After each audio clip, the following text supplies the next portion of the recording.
That's what I'm saying. And that's what I'm saying. That's what I'm saying. You be saying the same thing. You and Free, y'all both saying the same thing. Yep, that's what I said. That's what we do. We have reviews. Once, yeah, and yeah. Yes. When you talk about the Kundalini rising, Y'all What's up, in family? the chakra. yes. Just using different words. Yep. That's what I'm saying. You gotta use the word that they're more familiar with. Well, duh.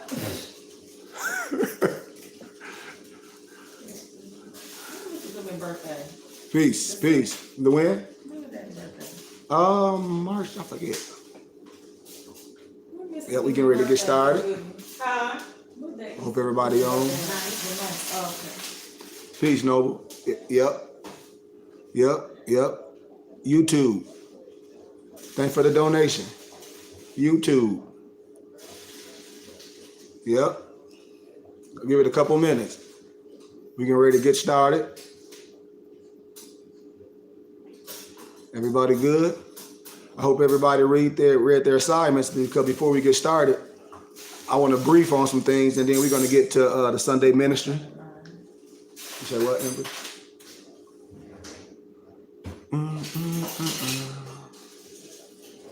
Everybody doing all right? So we give it a couple minutes.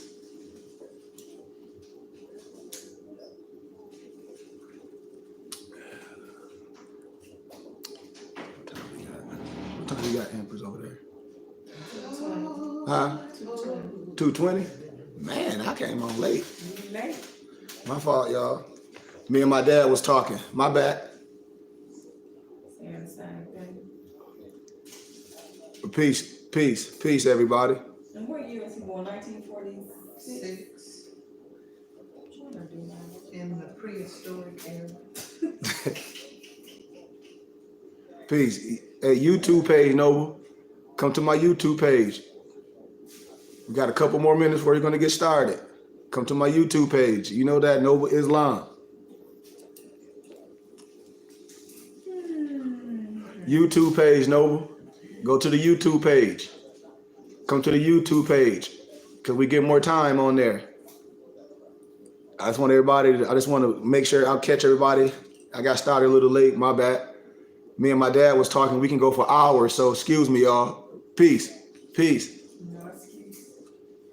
But the YouTube page, yep. Sorry about being a little late, man. I usually be on time, but hey, them conversations get deep. But yeah, YouTube, Islam. Thanks for the donation, Mo. Islam. I hope y'all got your pencils and your papers, man, because we're gonna really, before we get into the Sunday ministry for all the students, and this is something me and my dad were just talking about. And when I tell a lot of students, I'm like, when these are holy books, and a person know, especially if they're a teacher, if you're reading some from the right perspective. Why? By the questions that you ask and by the questions that you may not ask, and the understanding that you may have or may not have. Because there's certain questions that I ask to where if you would have read or written and understood and took notes, especially coming from the Moorish Quran, especially for the students, you will understand what the basics, where you wouldn't need any other connotated literature before you jump all around, because all your lesson books break all the principles down, everything that you need. So that's how I know when I gave assignments, especially from the whole subject me and my dad was talking about, unto thee I grant. And when I said if Moors really understood the introduction of part 1, then you will understand monotheism and that connection. When I talk about it was 16 crucified saviors before Jesus. So we talk about connections. Hold on. Hey, Empress, do I got them copies somewhere? Of the Unto Thee I Grant. They over there, Ma? Them light blue book? Let me hand me one real fast. I got all my other lesson books somewhere else. Thank you. Peace. That's my mama. Can everybody hear? Okay. But all of us have this, and that's the one I be saying right in chapter 1. Right in chapter 1. And I mean, it's right there, Moors. And so a lot of the argument, and this is one of the one of the Rosicrucian manuals our Moorish Quran is constructed of, right, Moors? Right, Dad? Dad? He sleep? I gotta use my dad as a prop real fast. I'm sorry, y'all, but when we talk about what's the introduction of this unto thee I grant, Dad? Explain to him, how monotheism started. You hear that? It gives my YouTube page, Morris. Go to my YouTube page. I want you to hear that again when I say this is the introduction from the unto thee I grant. And when I ask certain questions, when I give certain homework, I know we're not operating in the right perspective if we're not connecting the dots and understanding about monotheism and the Mohammedan. But I want you to hear from my grandmaster. Can you please talk about that real fast, Dad? Just the introduction of that. It tells about, where monotheism started from. Yeah. It started from about 1350 BC by a pharaoh in Egypt, who built his own city. In the story that he tells the story about Osiris, Iris, and Horus, where Horus is the spirit of Horus after he was dead. He tells the story about the Holy Trinity, the Father, the Mother, and the Son. See? Now, that's too simple. So what we dissing? What we dissing? You see, and that's how I say when we give assignments and we talk about the Moorish Quran and we talk about on my YouTube page, Moors, come to my YouTube page. And we just and how my dad just eloquently broke down this about the Trinity, the mother, the Son, and the Father, and it breaks it all down in here, and then all down in different, how can I say it, religious per se. It breaks the concept down, but it just take it, how can I say it, in different symbology, or allegory, or parable, or story per se. We talk about 16 crucified saviors before so-called Jesus Christ. I'm telling you.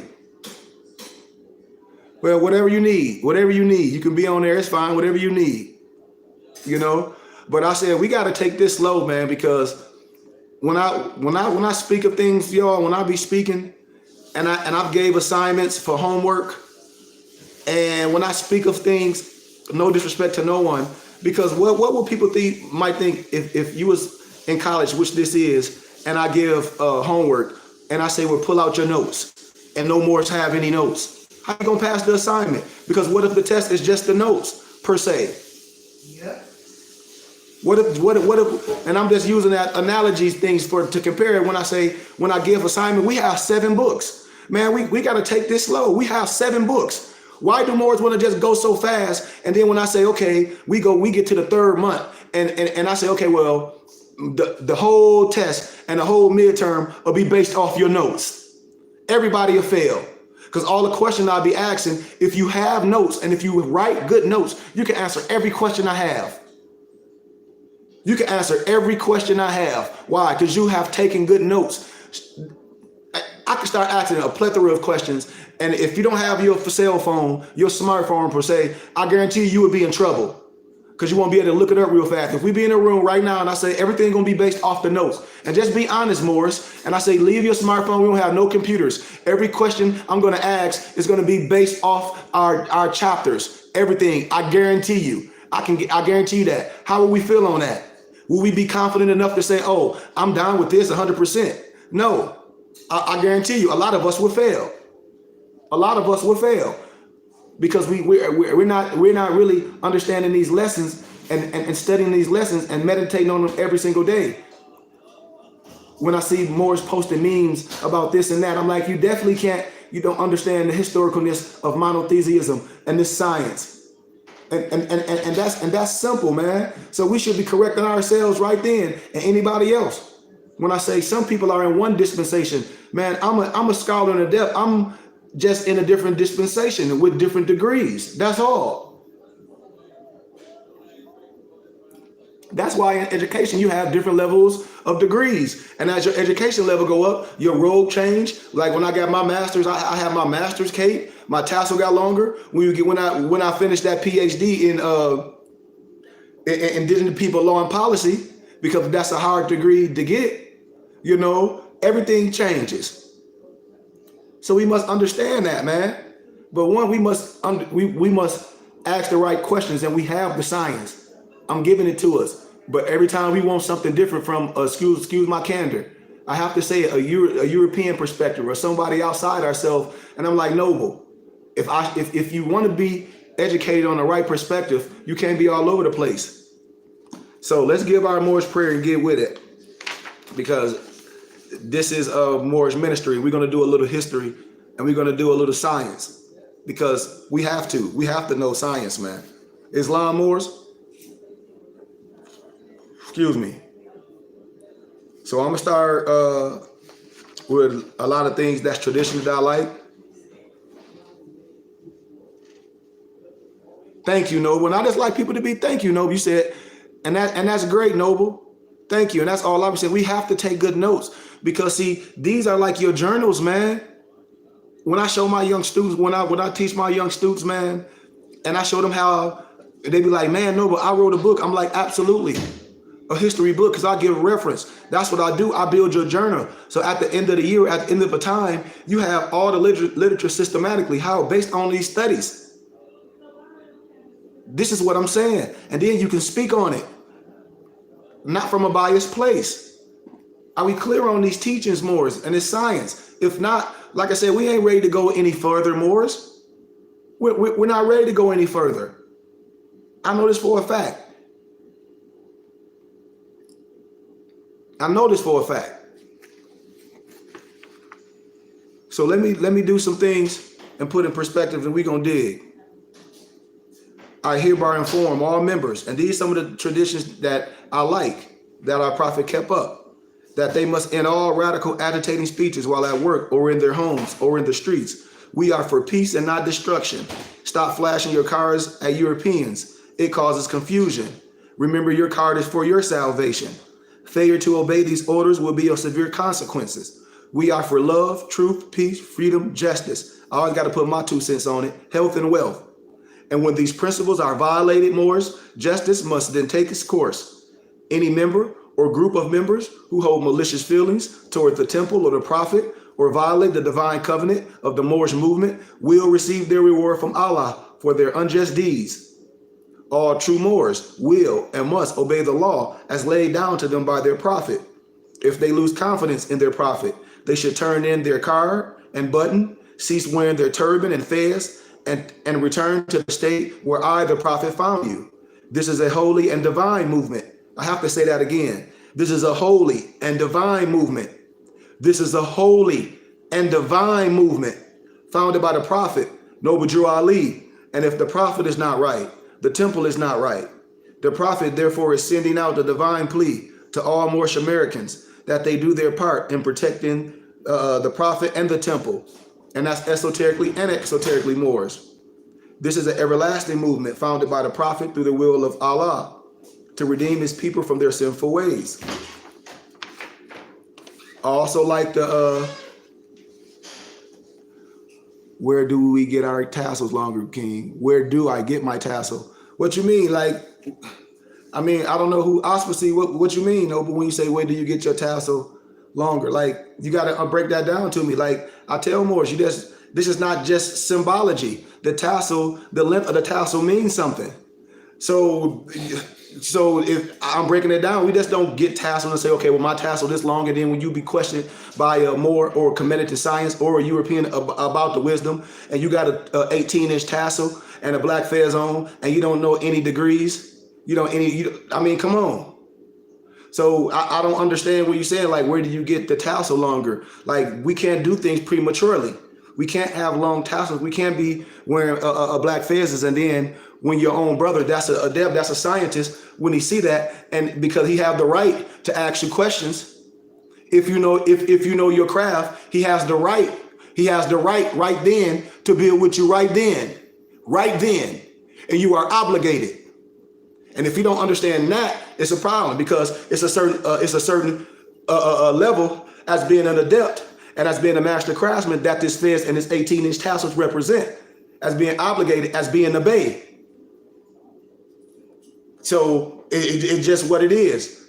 So if a person is not ready for that, and then when you be challenged from love, especially an understanding history, education, and science and finances, especially this Moorish Quran and this temple in man, we can't just be dressed up.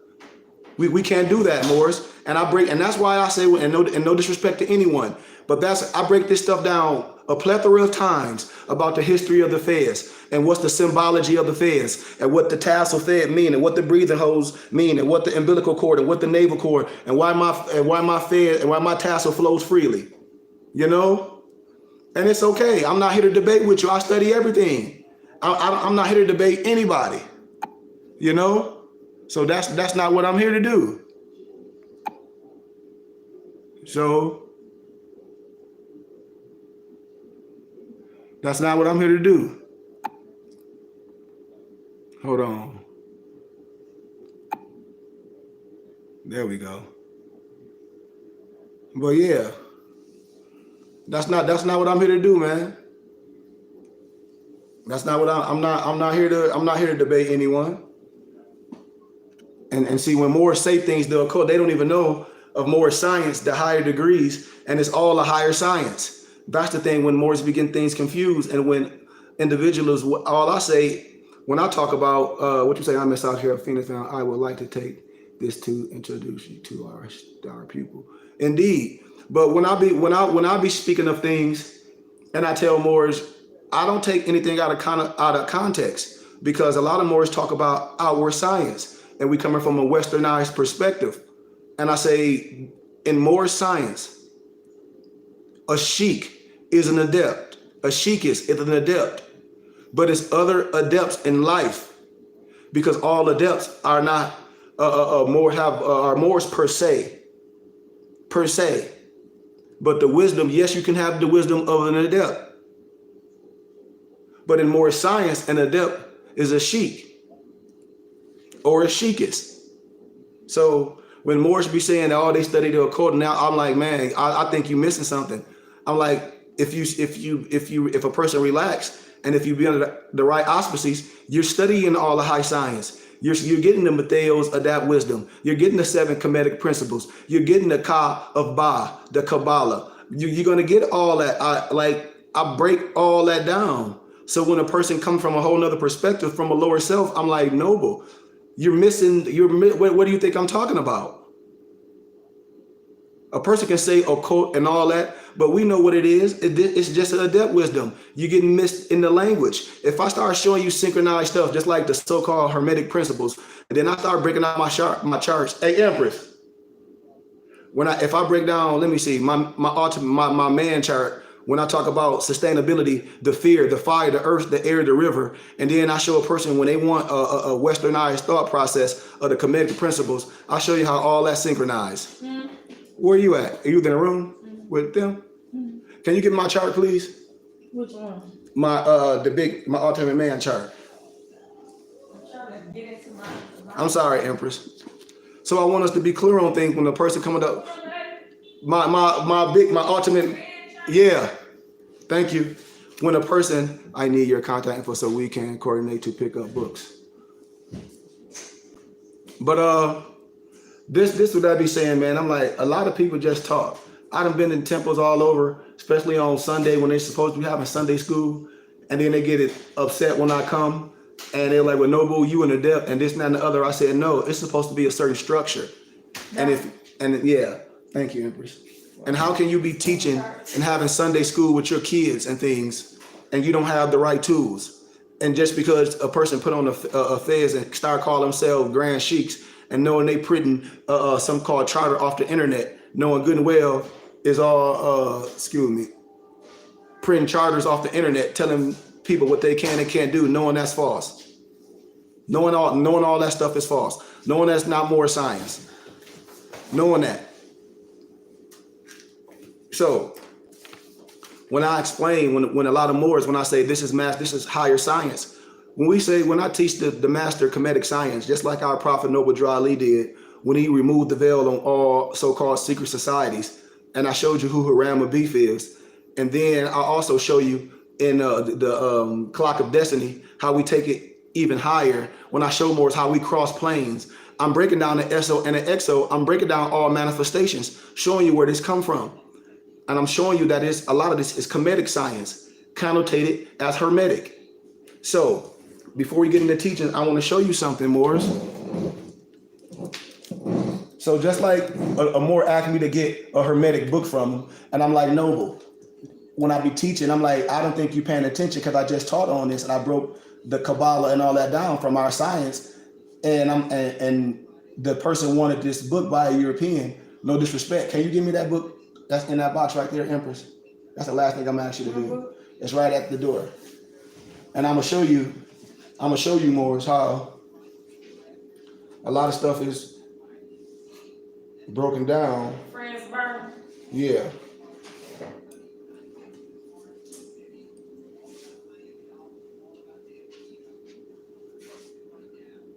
Now, when I talk about connotated, like this is the initiation into the Hermetic. And in here, when I say Hermetic, if you understand the Adept wisdom, Hermetic comes from Kemetic. So I just wanted to show you something. And when you read all this, you'll be like, wait a minute, this is Kemetic science. So when you're an Adept, you understand that you don't get caught up in the wrong thought process because somebody is the father. And that's why they rewrite it as Hermetic, because they can't be Kemetic. I hope we understand this science. So as we break down signs and symbols, when I tell Moors, one, you can't let no one get you caught up in false teachings and get you caught up and say, oh, I deal with this and I deal with these teachings. I say, man, well, I'm an Adept. We deal with all the teachings. We deal with all of it. We deal with the triple roll of the Adept chamber. We deal with the third heaven. It's all science. In Moorish science, God and man is one. So I deal with the Elohim, the God made in the image of Elohim. I can break everything down in the zodiacs pertaining to your physical body and your brain. So I want us to be clear on that understanding and that aspect of science. But as what we're looking at here is everything we've been talking about. When a person say they deal with this and they deal with that, I say, yeah, it's more science if you're an Adept. So let's break it down. When I tell Moors, when you give your science to somebody else, and I tell Moors, everything is measured on a compass and a square. Everything. So when we look at signs and symbols, that's the Ma and the Sun, if we understand that. So when we talking about higher level and lower level wisdom, when I talk about 360-degree wisdom, which is material wisdom or material knowledge, that's lower level knowledge. That's what no disrespect, that's what a Negro Mason or a European Mason knows, 32 and 33 degrees. And then the European cross over the shrine and they wear the fez and they start practicing Islam. No disrespect to nobody.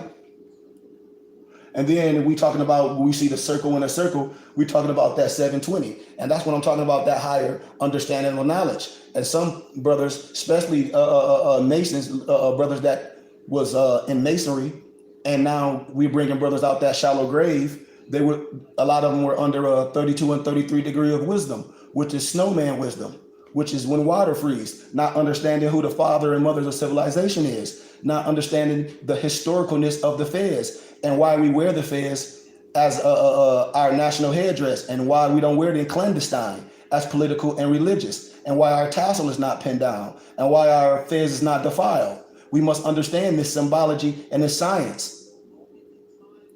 So when we talk about the 720 degrees, it's just the sum total of both the spiritual and material wisdom. When I tell Moors, when I tell any individual that wants science, what we're here to do is self-master ourselves. I can connect any science. When Moors ask me what books, every book I dealing with perfecting yourself. When I show you how Luxor, and when I show you how all this stuff is built on a symbology of man, and I can put man in everything. Just like when I talk about your hippocampus, it's all science. What type of science? Moorish science. What is Moorish science? Connecting God and man as one. I mean, I don't know what you're talking about. You see, this is science. So when more gets you caught up, when we talk about the 12 signs or the 12 sons of Jacob, what are we comparing it to? To our feet, leg, knees, thighs, genitals, kidneys. Simon, Reuben, Benjamin, Joseph, Dan, Issachar, Naphtali, Judah, Zebulun, Levi, Asher, Gad. Are y'all seeing the science when I'm talking? A lot of us don't, but we're gonna break all this down, and we're gonna deal with it at another time. So we see that 7, and we see the so-called indentions, or when a person says we need the so-called indentions. What this is when I break down eloquently, everything is you. Just like when I tell people, when I gave y'all a lot of our lesson books of what those signs and the colors of what the Moorish Quran on the cover mean, and when I ask questions, nobody can answer them, and that's the homework I gave. A lot of the stuff, it was in the homework I gave. When I say, when one more was asking me, well, what do the red of the Quran mean and all that? I said, man, I gave it. I gave the chapters. I read over it. That's the homework. So if we're not going to take notes, we can't keep going further and further. You know?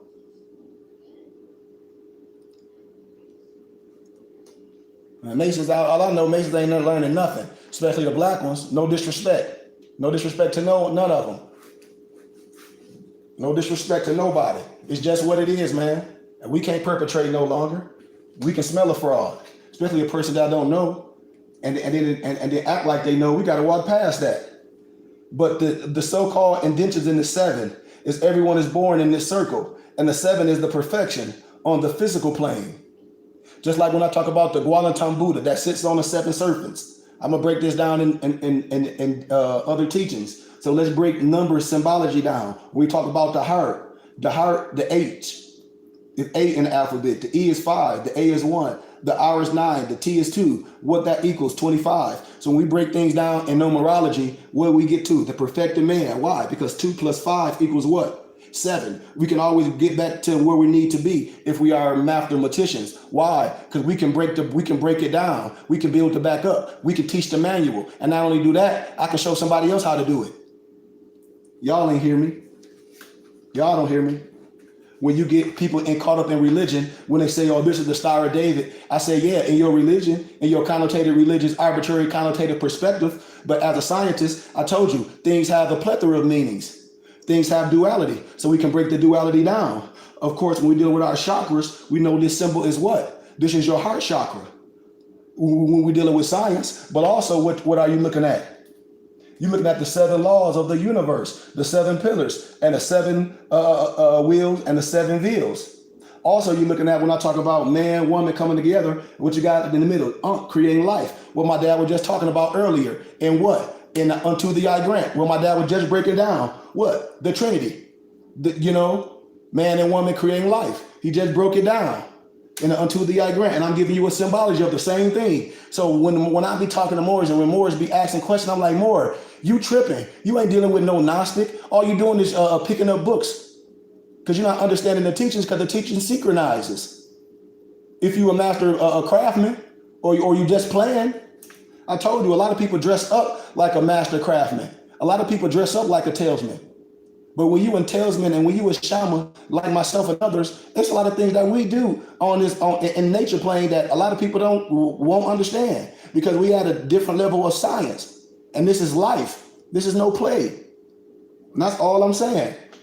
So let's deal with the laws of the universe, the 7 pillars. When I talk about the 7 Kemetic principles, connotated hermetic. When I tell Moors, you be missing it. I said, this is the 7 Kemetic principles. The 7 Kemetic principles.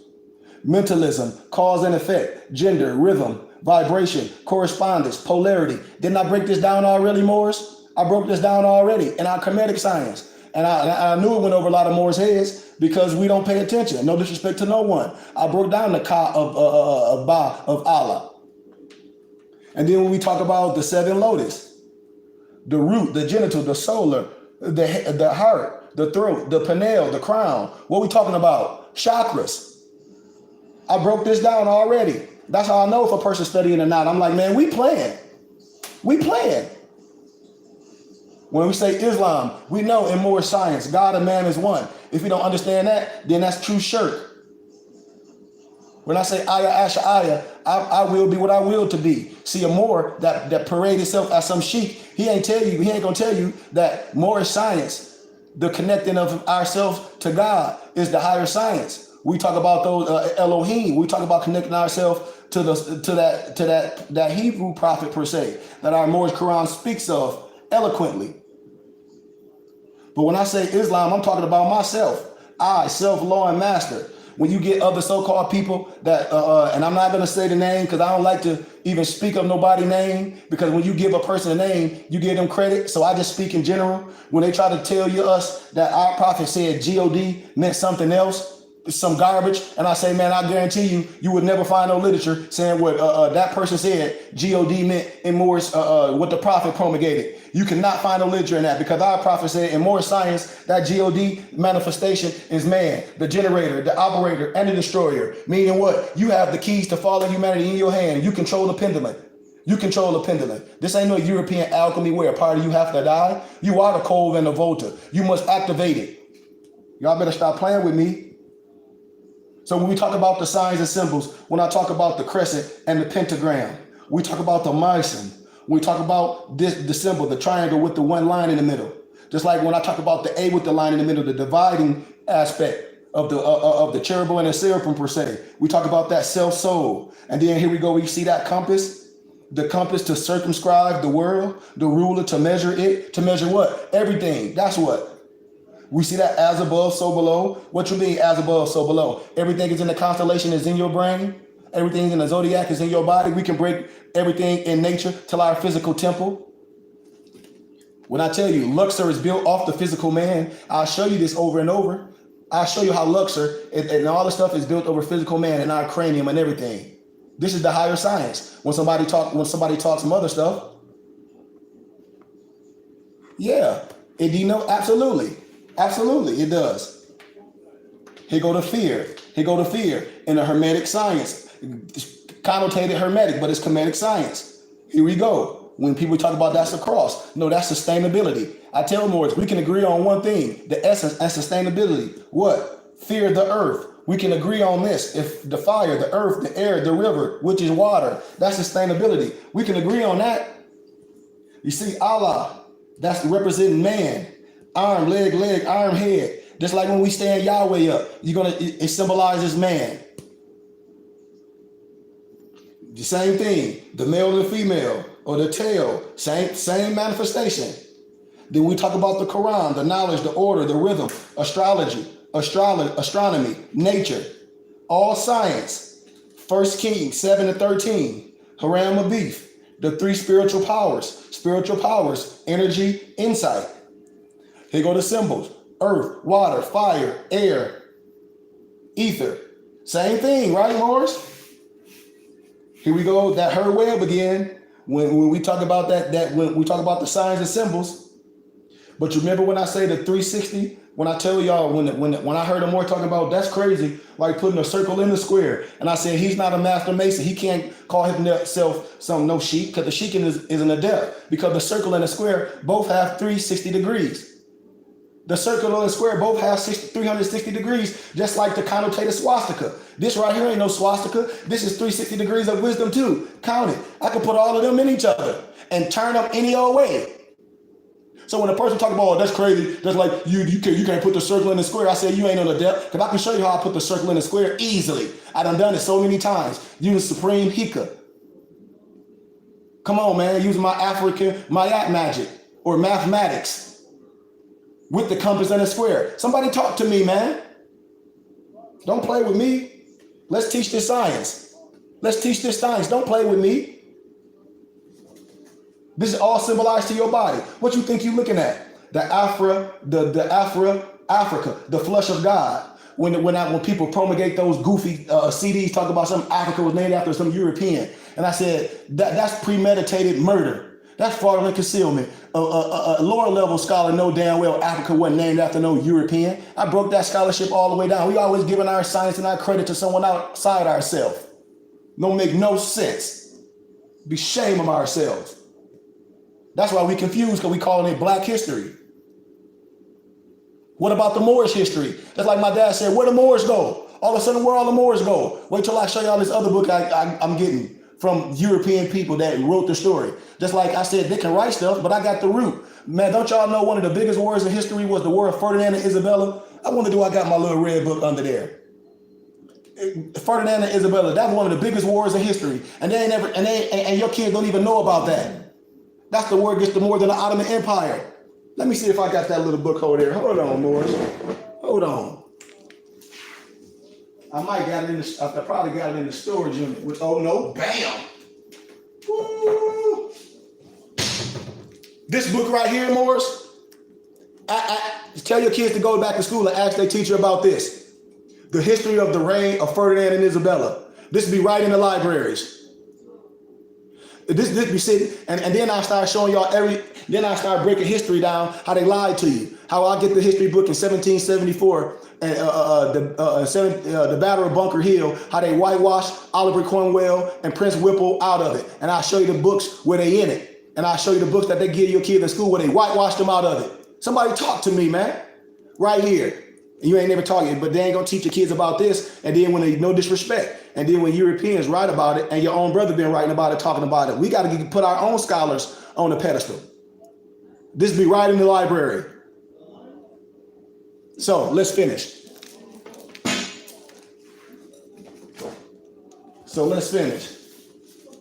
Now, Egypt. The E is 5, the G is 7, the Y is 7, the P is 7, the T is 2. What's that? That's 4 sevens. I mean, look at the mathematics.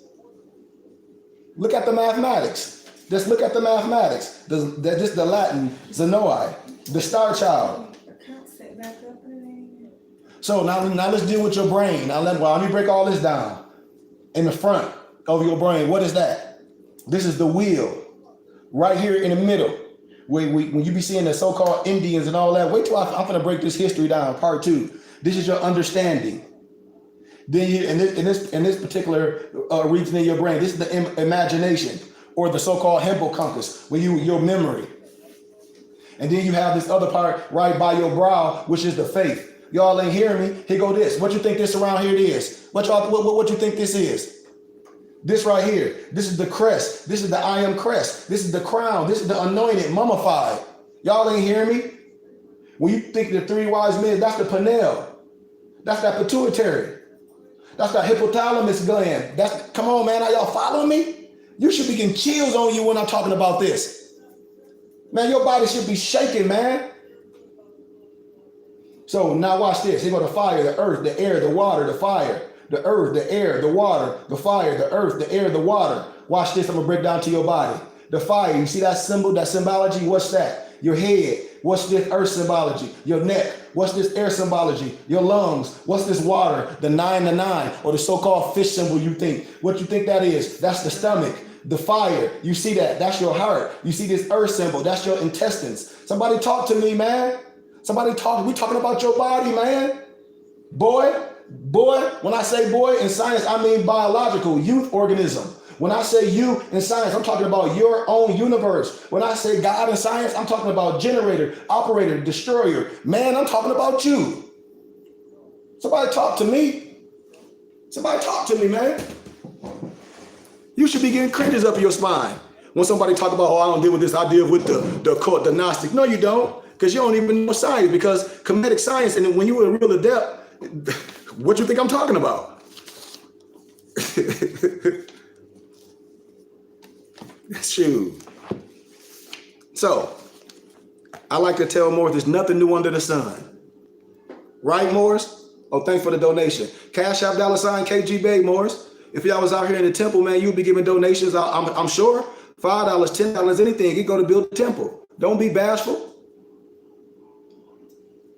Don't go eat all the Popeyes and the chicken. Don't give them all your money today on Sunday. Give a couple to your noble. I mean, $5 or $10. What's that? If you was out here in the temple, you would just what? And if I'm feeding you, it ain't worth nothing. So it ain't worth nothing. And I asked Morris a $5 donation. I'll send you I done wrote 10 books. That's why I said if Morris read the science, I'll PDF you my books. Send a donation.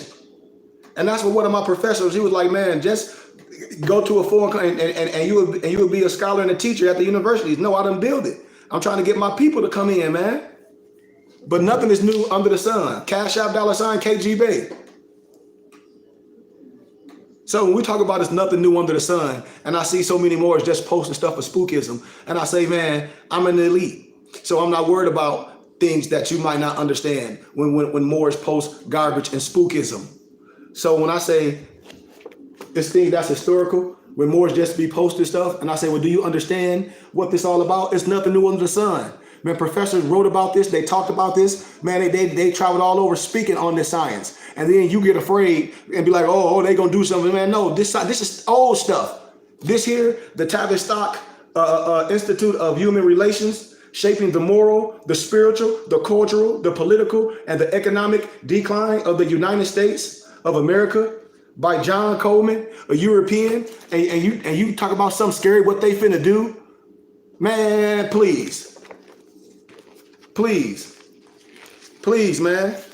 And that's why I said we don't get into spookism.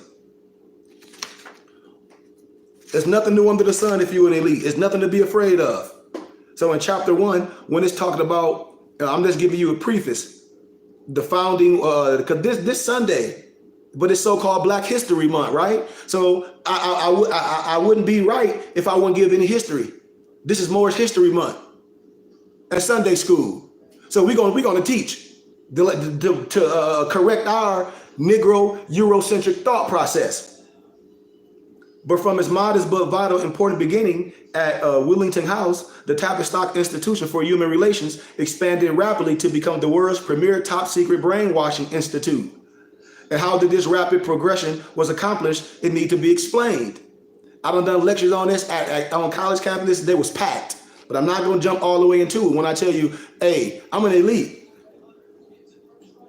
But the modern science of mass manipulation of public opinion was born at Wellington House, London, the lusty infant being midwifed by Lord Northcliffe and Lord Rothermere, and the British monarchy, Lord Rothschild, and the Rockefellers were responsible for funding the venture. And the papers were privileged to examine showed that the purpose of those at Wellington House was to effect a change in the opinion of the British people who were adamantly opposed to war with Germany. A formidable task that was accomplished by opinion making through polling, and the staff consisted of Arnold Toynbee, a future director of studies at the Royal Institute of International Affairs, Lords Northcliffe, and the Americas, Walter Lippmann and Edward Bernays. And Bernays was born in Virginia, blah, blah, blah, blah, blah. But do you understand what I'm talking about? How the programming, the teaching, if we understand the mechanism and the motives of the group mind, it's now possible to control and regiment and masses according, to our will without them knowing it. And Bernays postulated, he called this technique engineering consent. One of his best known techniques of achieving this goal was the indirect use of what he called third party authorities to shape the desired opinions. Are y'all listening to me? When you getting caught up in some garbage spookism, when people just posting these scary me, oh look at this, look what they doing at Walmart. They closing all Walmart if it be FEMA camps. Man, who is that for? I ain't no alien. Nothing can be forced on a person that has a nationality. You better study real law, stop posting memes, and stop playing with me. You proclaim and declare have a due process. Stop playing. But if you can find influence the leader either with or without their conscious cooperation, you automatically influence the group, which they saw, Moors. This technique he called opinion making. And this is the thing in politics when I also call double talking. When I say, if you don't understand the language and you ain't in the circle what I'm in, man, I'll double talk you to death per se in that arena. When I said no European can use linguistics apartheid on me, why? Because I have the education. I stood in the belly of the beast. You're not finna come to me with no garbage, and you damn sure ain't finna try to play my people with no fake stuff. No, not under my watch.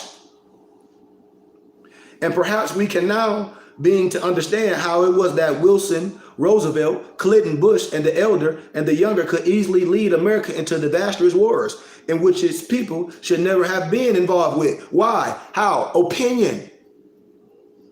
The joint British and American participants concentrated their efforts on techniques as yet not tried out to mobilize support for the war looming on the horizon. Man, we can go all the way deep with this teaching, but what I'm doing is trying to set a precedent. I'm trying to set a precedent for we can come under this auspices and study, for our babies can know what we learned late at this young age. I'm a teacher, an educator. I don't have no fake adept science, man. That ain't what this is about, man. Ain't no Moorish teaching them. They're just talking about themselves, making up like this entertainment, talking about each other, making caricatures.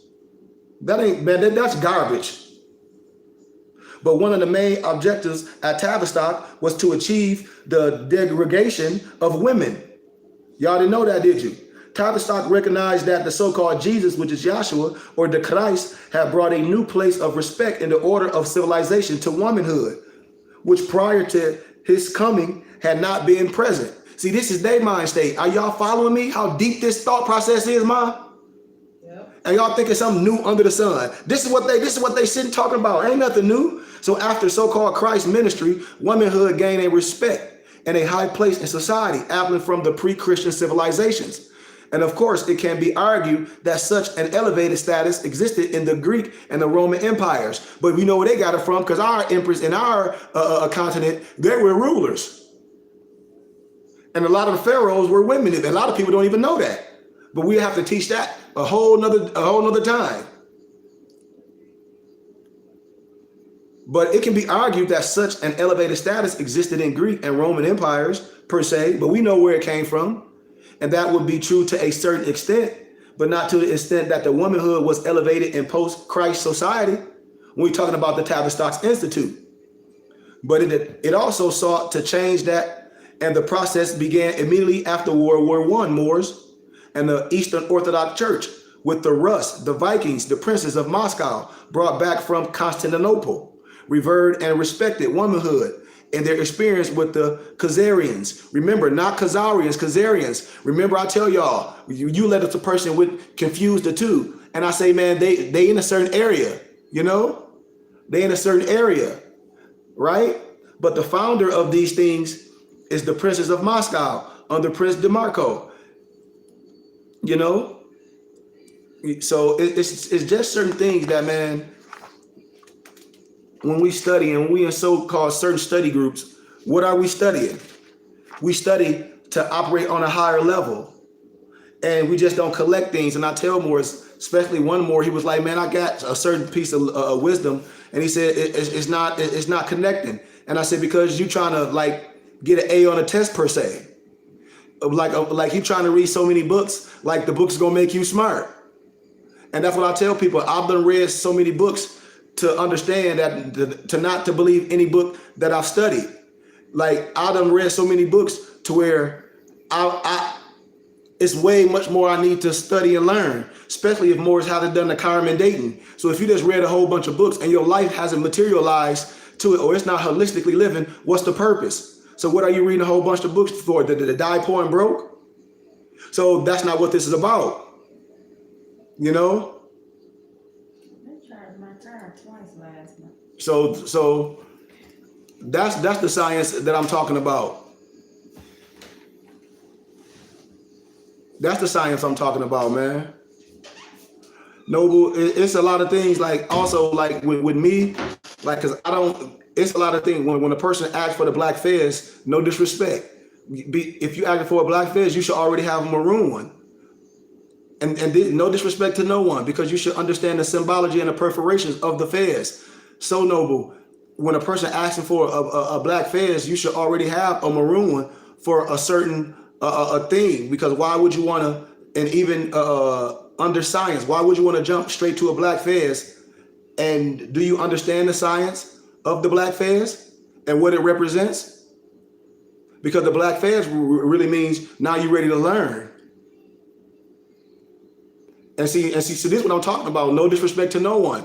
When, you know, when you ask, do you want to, you know, how can you get a black fez? And I said, what you mean, how can you get a black fez? You know, no disrespect. No disrespect to no one.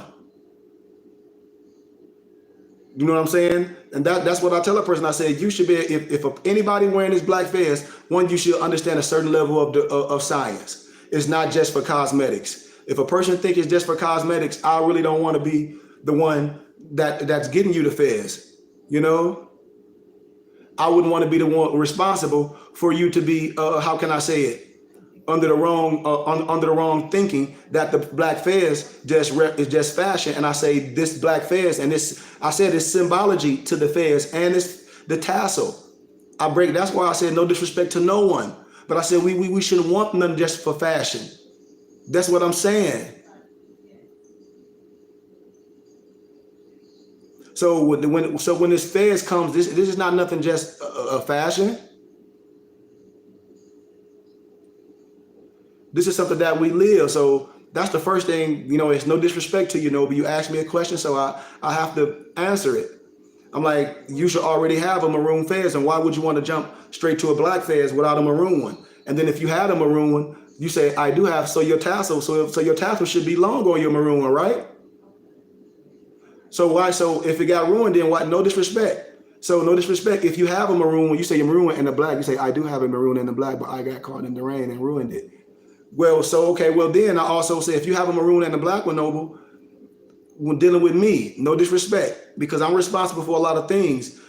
Like, if you just want to buy the fez for me, I understand, but I hope you understand the science of the fez and what length was your tassel before if you got a black and a maroon fez, what color is your tassel on your maroon fez? Yeah, but I know it means that when a person said, see, and this is the thing we got to understand, though, when I say what it means and can defend it, those are two different things. What it means, and yes, we know what it means, but we know what things mean. Just like a person know, we know what brain surgery mean. We know what brain surgery mean, but can we perform it? That's all I'm saying. And if a person read a medical book on brain surgery, and based on you reading that book, can you read that? Can you do that surgery?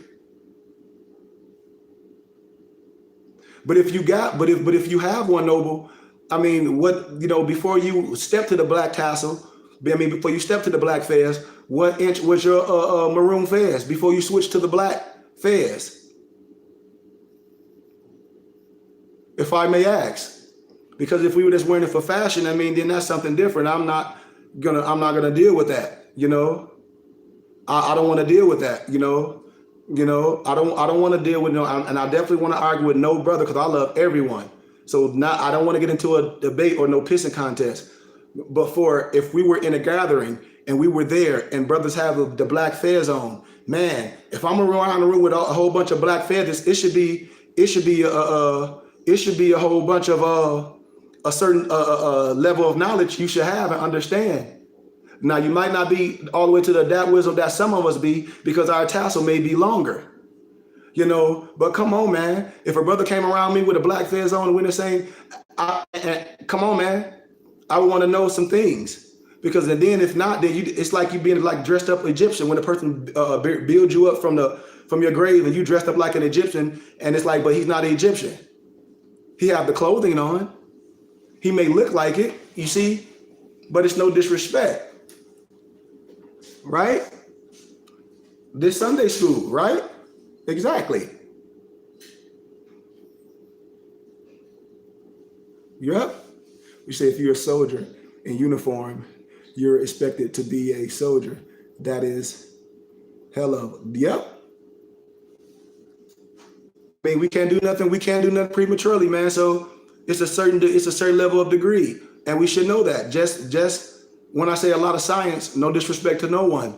When Negro, Black, and colored Masons and European Masons and Prince Hall and Scottish Rite, it's a certain level of wisdom that they have before they wear the fez and before they become shrine.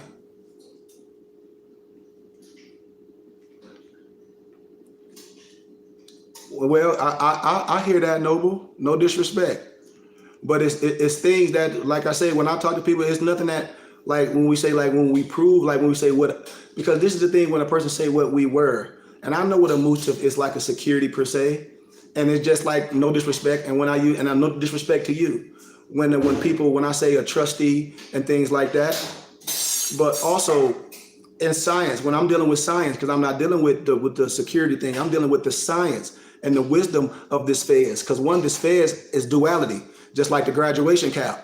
So that's all I'll be saying is like, we should understand this and we should be able to agree on certain things when I'm talking about the science of the phase, because I know what it means and I know it has duality, but in the science, as an adept, as a teacher, it also means other things as well. You know, it means other things as well, like understanding your science, like you are a perfected man. You not talking. Yes, it means that you can that we understand law, but can you defend law and have you defend yourself? And are you operate in the proper manifestation before we try to tell somebody what to do per se? We have to not only done that, but be able to do it and be able to stand strong on it. Be able to stand strong on law. Be able to get precedent in law cases. Be able to be in arcana if everybody's not sick in the same manifestation. So us as an adepts, especially in law, especially in science, especially in education, we can speak on those levels with authority from peer-reviewed scholarly research and will never be, how can I say it, took in a wrong perspective. So I just want to make that clear, man. That's all. And also as an adept, as a person, especially a person say they something under the Moorish Science Temple of America, which our Prophet Noble Drew Ali constructed, also that's a motif or you know, that's the security. They should have almost all the science I have if they say they're part of the Moorish Science Temple of America. Now I'm not dissing with nobody else. They say they're a motif in something else. No disrespect to anyone, but I'm talking about what in Moorish Science Temple of America and the literature and the teaching and the structure, how things would be. We should have that if we say we're something and we're portraying something, and it's no disrespect to anyone. It's just what it is, you know?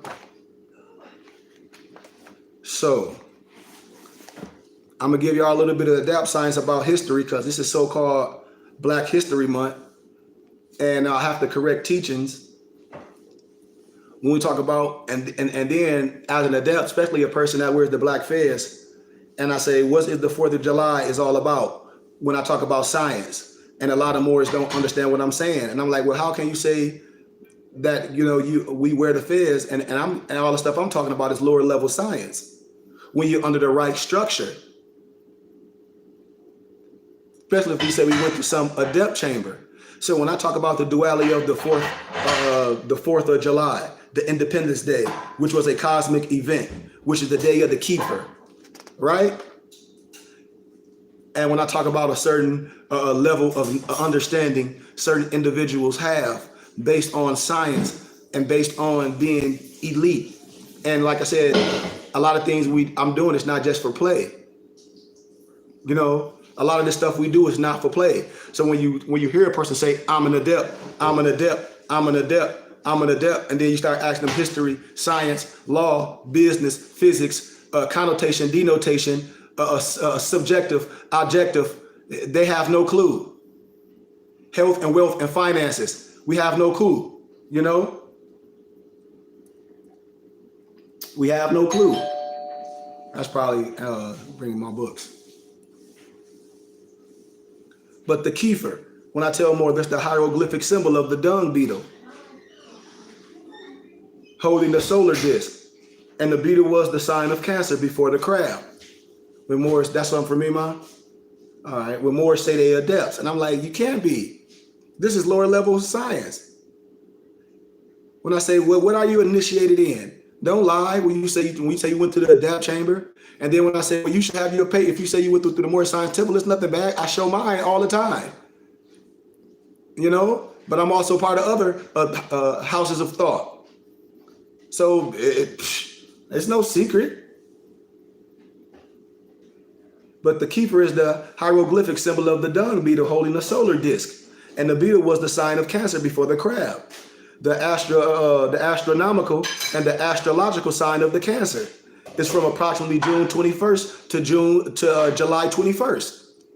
And so what I'm speaking on is history, American history, when you can connotate it in black history. And a lot of when I say the elites use this science over you, and they get you caught up in human relations, or shaping your human thought process through the Tavistock Institution of Human Relations and other program thought processes they have. And then your own brothers and sisters will connotate that garbage. They'll give you fake comedic science, you know? So, what my brother said, okay, yep, that's off. Yep, that's off. They'll give you fake comedic science. Exactly. So I'm gonna let you log back on, Noble. Hold on. Because that's why I asked everybody to come on YouTube, because they just let you be on there a little bit longer. But I'll come back live on IG because I know it'll be a little bit clearer to some of my people. Because I said, we definitely got to take these teachings super, super slow. And I say, Moors just want things to have conversations, but your lives don't change. And our prophet said, take these teachings and save yourself. These teachings are supposed to change your life. You shouldn't be the same person as you studying the Quran and understand and perfecting yourself. You shouldn't be thinking the same way. You shouldn't be the same argumentative and the same gossiping person you were before you came under these teachings. If you are, what are you under these teachings for? You talk about you mastering yourself, but your finances are out of shambles. But we want something. We want some books. We want some reading. I said these teachings, if it don't do anything, you should be able to correct yourself. It should make you a better individual. That's what the Moorish Quran teaches. It teaches us to be upright. It teaches us to be upright. If anything, Moors. But a lot of Moors, I done heard Moors teach that the solar disc held by the dung beetle, telling people that it represents the sun. And I tell people, no, it doesn't. And I'm telling you from an adept, it don't. The solar disc held by the dung beetle is not representing the sun. It's representing the star Sirius. And if anybody tell you anything different, they're not an adept. They giving you fake history because they don't even want to research it. They're going to base it based on their own understanding and what someone told them, not matter factual. And I say in a court of law, there's no excuse of not knowing the law. If we're going to teach law, it's only one law, it's only one science. Now we can deal with theory, but it's a whole bunch of theories. Come on, man. It's on July the 3rd and 5th that Cyrus is aligned directly with the sun and the earth, you know? Yep, that's right. And watch. As I teach, Noble, this is how I know Moors ain't studied and read nothing. When I teach on it, it's no disrespect. I ask questions about the homework, and it be any answers. That's why I said we're gonna take it slow. We gotta take it slow, man. We have to, because I want us to get this all the way right. I want our lives to change. I want our children's lives to change. I don't want to just to be doing things like we're trying to prove a point. No, we're trying to change ourselves and our family and connecting ourselves back to the father of civilization. This is a holy and divine creed. This is a holy and divine. We are spiritual people. That's why we study Islamism. Our nationality is something else to make us complete fifth. But don't get it twisted. But the Cyrus is aligned directly with the sun and the earth. And it's in the center of its 70-day period of disappearance from the heavens, right? And this was a special spiritual time period in the ancient Moorish nation. When I talk about Egypt, temporally, and this astronomical positioning of the planets, right? And the sun and this star at the center of the universe is a time of special or spiritual force that affects all events on earth. And is it coincidental, Moors, that America was founded on this date, July 4th, 1776? Man, I showed y'all so many times how they whitewashed it, Oliver Cromwell and Prince Whipple out of the Battle of Bunker Hill. I done demonstrated that so many times. Right? Right?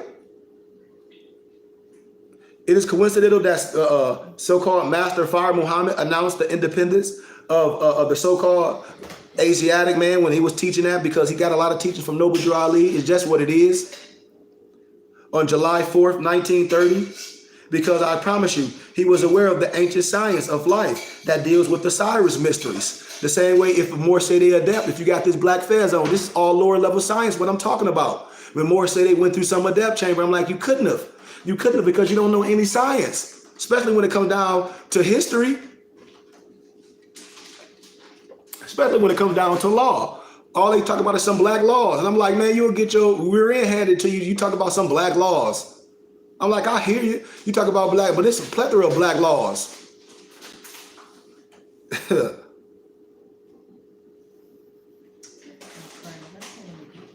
But he's dealing with, yeah. But he was aware of the science of life that deal with the Cyrus mysteries that was reestablished by the family of Amerin, the 18th dynasty of Egypt. When I talk about that connection, what connection? The Moorish Israel. The Moorish Israel, when you let these religious Moors, and then no disrespect, these religious Hebrew Israelites, no disrespect to no one, because we must synchronize this teaching and get out this religious mind state and got us thinking that it's something different, because a lot of people don't have all the teachings to connect the puzzle. But the world's first monotheistic culture, just like when we talk about unto the I grant, what I was just breaking down. Come on, man. All this stuff synchronizes. But the first monotheistic culture of the present age of history. And what does the knowledge of the physical motions and the geometry of the universe have to do with our concept of God or self, Moors? And its accuracy or its inaccuracy, Moors? Or the subject of reparations. And in order to repair, we must do what? Discuss the knowledge of self, or that God being, and to go to its roots on all levels. You know? When we talk about the significance of the Cyrus and the ancient tradition surrounding the government, it plays an important role in the establishment of the government of the United States of America and in our own establishment of our government that is materializing, Moors, the new kingdom per se. And the only reason that the people who rule unjustly, Moors, have been able to rule unjustly, Moors, is that they were dealing with a superior wisdom or supreme deception. And it is the initiate or the initiation of wisdom from the science that I'm giving you. That's why when the Moors say they an adept and they have the black fez, it should be a level of wisdom that you exude. It's not just fashion. Just like you can't go to you just started in college and you go right up to the body and say, hey man, I want to get that doctoral graduation cap. You hear me, Ma? Yeah. That don't even make sense, do it? No. And see, and they say, well, it can't just be fashion. It can't be just fashion.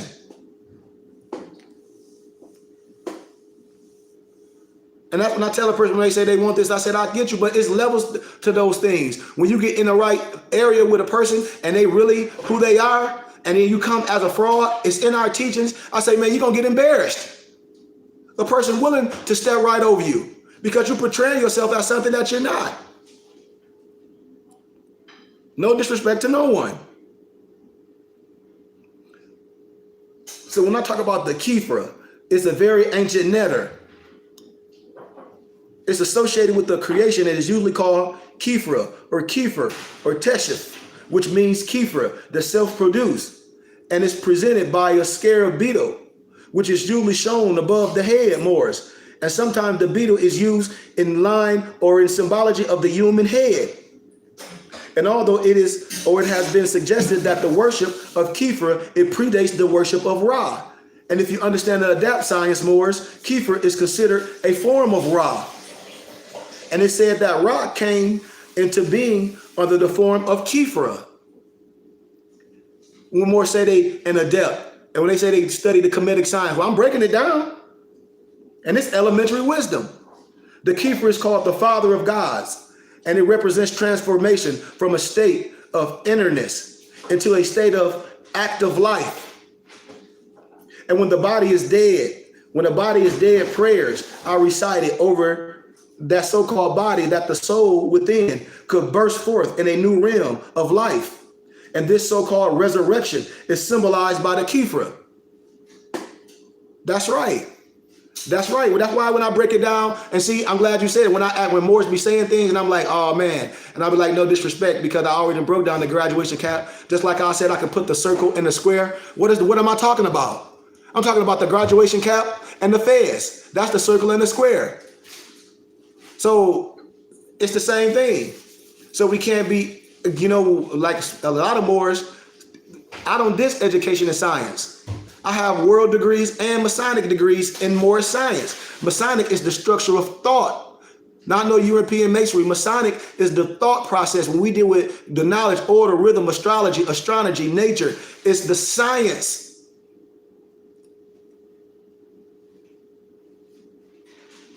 But the scarab beetle may have been a symbol of resurrection and transformation because it starts out in life as an egg laid in a ball of dung, right? Right, Mom? Yeah. And when the egg hatches, the scarab or the scarab is at first a larva and then a what? What it turns to next, y'all know? It's a larva, then it turns into a what? A worm. A NYMPH. Come on, man. Yeah, man. And then look, when the Lord, he was like, what's a nymph? This is what I know he talking about. I said, look it up. If I just tell you, it ain't gonna mean nothing. And that's what we do. We just try to make up with something. And finally, the adult scarab emerges from his ball of dung, fully winged. Right? Fully winged.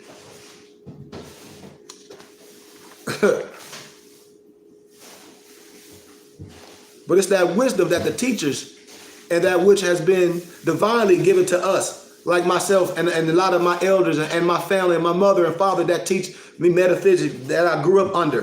When I say, man, I'm an educator, I'm an adept. It's the brain, and then we live it. We trying to build something. We ain't just trying to have debate. We have our own legally and lawfully. But when I talk about science of America, when I always give scholarship, and you can get the history from me, it's a book called Know Your America, and it's a suggested course in Americanism, especially when more say they adapt, and I'll be like, and they talk about they study law and history, and I say, well, history is law, and they don't know what the heck I'm talking about, and it's called Know Your America, and it's a suggested course in Americanism, and it's prepared and distributed by the American Legion. And the context and the meaning of the established and design of the American flag, right? And it gives, and it states, and I quote, question 1, by what authority was our first national flag established? And then you get these Moors just make up stuff, and I say not based on real law and science, you just base that on your own understanding. And the answer to that is authorized by the Continental Congress. By the Continental Congress. So you got to understand what's going on in the time period or the dispensation. And I know a person named real scholar when they be confused in the time periods. You just reading from your granddad notes.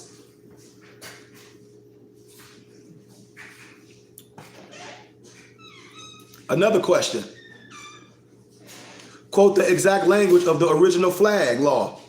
When I asked them more this, who like, what you mean, see you more? And I said, no, but you say you're an adept and you're a historian. And then I asked the person, quote the exact language of the flag, of the original flag law. If we're going to say we're going to promulgate something, we're going to say what is this and what is that. When I say the true art of war is understanding how everyone thinks. When a person want to say they a master mechanic and all you know how to do is fight with your hands, but you don't know how to use weapons, you don't know how to use feet, and you don't know how to use your brain, you limit it. You're not a master mechanic. It's fashion.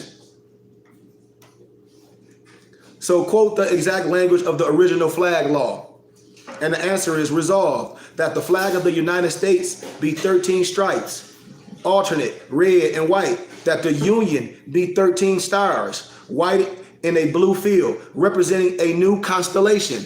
So if it's representing a new constellation, the next thing I ask him more of that, where the black fez, and he can't get upset with me because I'm an adept and I'm a scientist, and you should be too if you got the black fez with a long tassel. I say, well, what is the significance of the 13 and the new constellation? And then I wait. And then I wait because you're supposed to know this, what I'm talking about, because this is Adept wisdom, understanding the constellations. When I say every constellation have 3 deacons, when I'm talking about the atmosphere, as an adept should know what I'm talking about.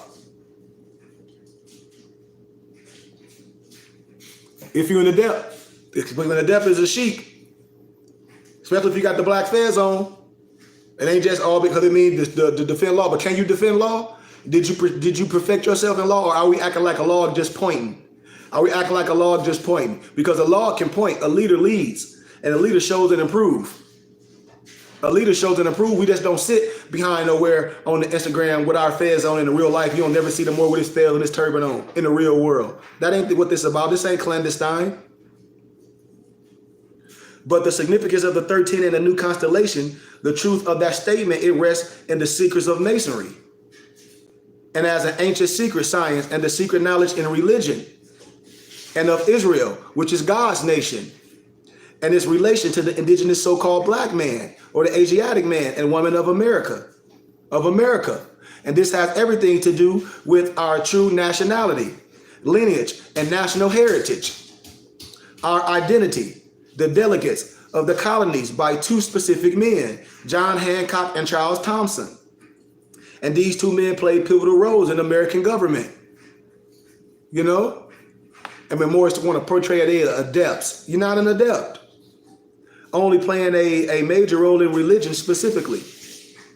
And the activity of their actions of signing the document and recorded in a famous material on masonry and the building of the structure in the government of America called the secret architecture of our nation capital. Especially when I'll be telling y'all Moors, I know which Moors and which Moors portray saying they want to be under a shallow grave and they still in masonry.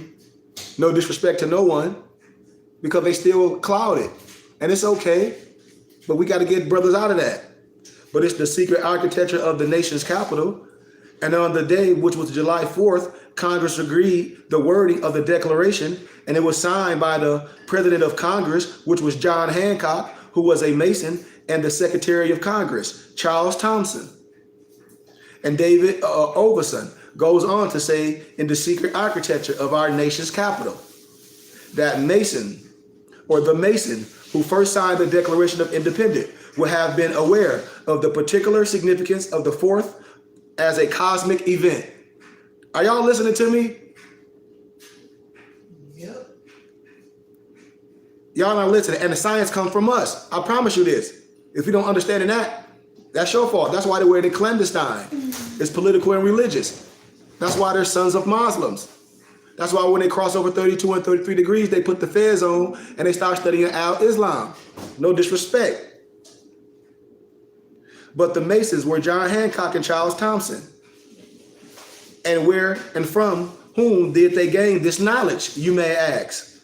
And Thompson was also the translator of the Septuagint Bible from the original Greek version into English. If you're a scholar and an adept, you should know this. And it was the first translation of the Septuagint ever done to the English language in America. And the Septuagint Bible was the so-called first Bible of the Old Testament ever recorded in 285 BC. And then I saw Moore going to post something when he was talking about Flavius Josephus, when he was like, you see, they always hide something. And I said, no, man, it's just a pen name. A pen name is let me say it right. What's the right proper pronunciation? I want to say it again, man. A pseudonym. A pseudonym. Research what a pseudonym is, Morris. Or you let a person get you caught up in things they don't understand. I say Flavius Josephus, yeah, he had another name. It was a pen name. Why? Because when you wrote about history and science, the church would kill you. No disrespect, but you must do the science and don't get caught up, how can I call it, Negro pen stuff and memes and spookism. We got to rise above that, Morris. We must. But recorded in 285 BC in Egypt under Ptolemy, Philadelphus. There were no versions of the so-called Bible compiled in book form in the language before that time period. And the oldest Hebrew versions date from the findings of the Dead Sea Scrolls, which date back to 105 BC through the 1st century AD.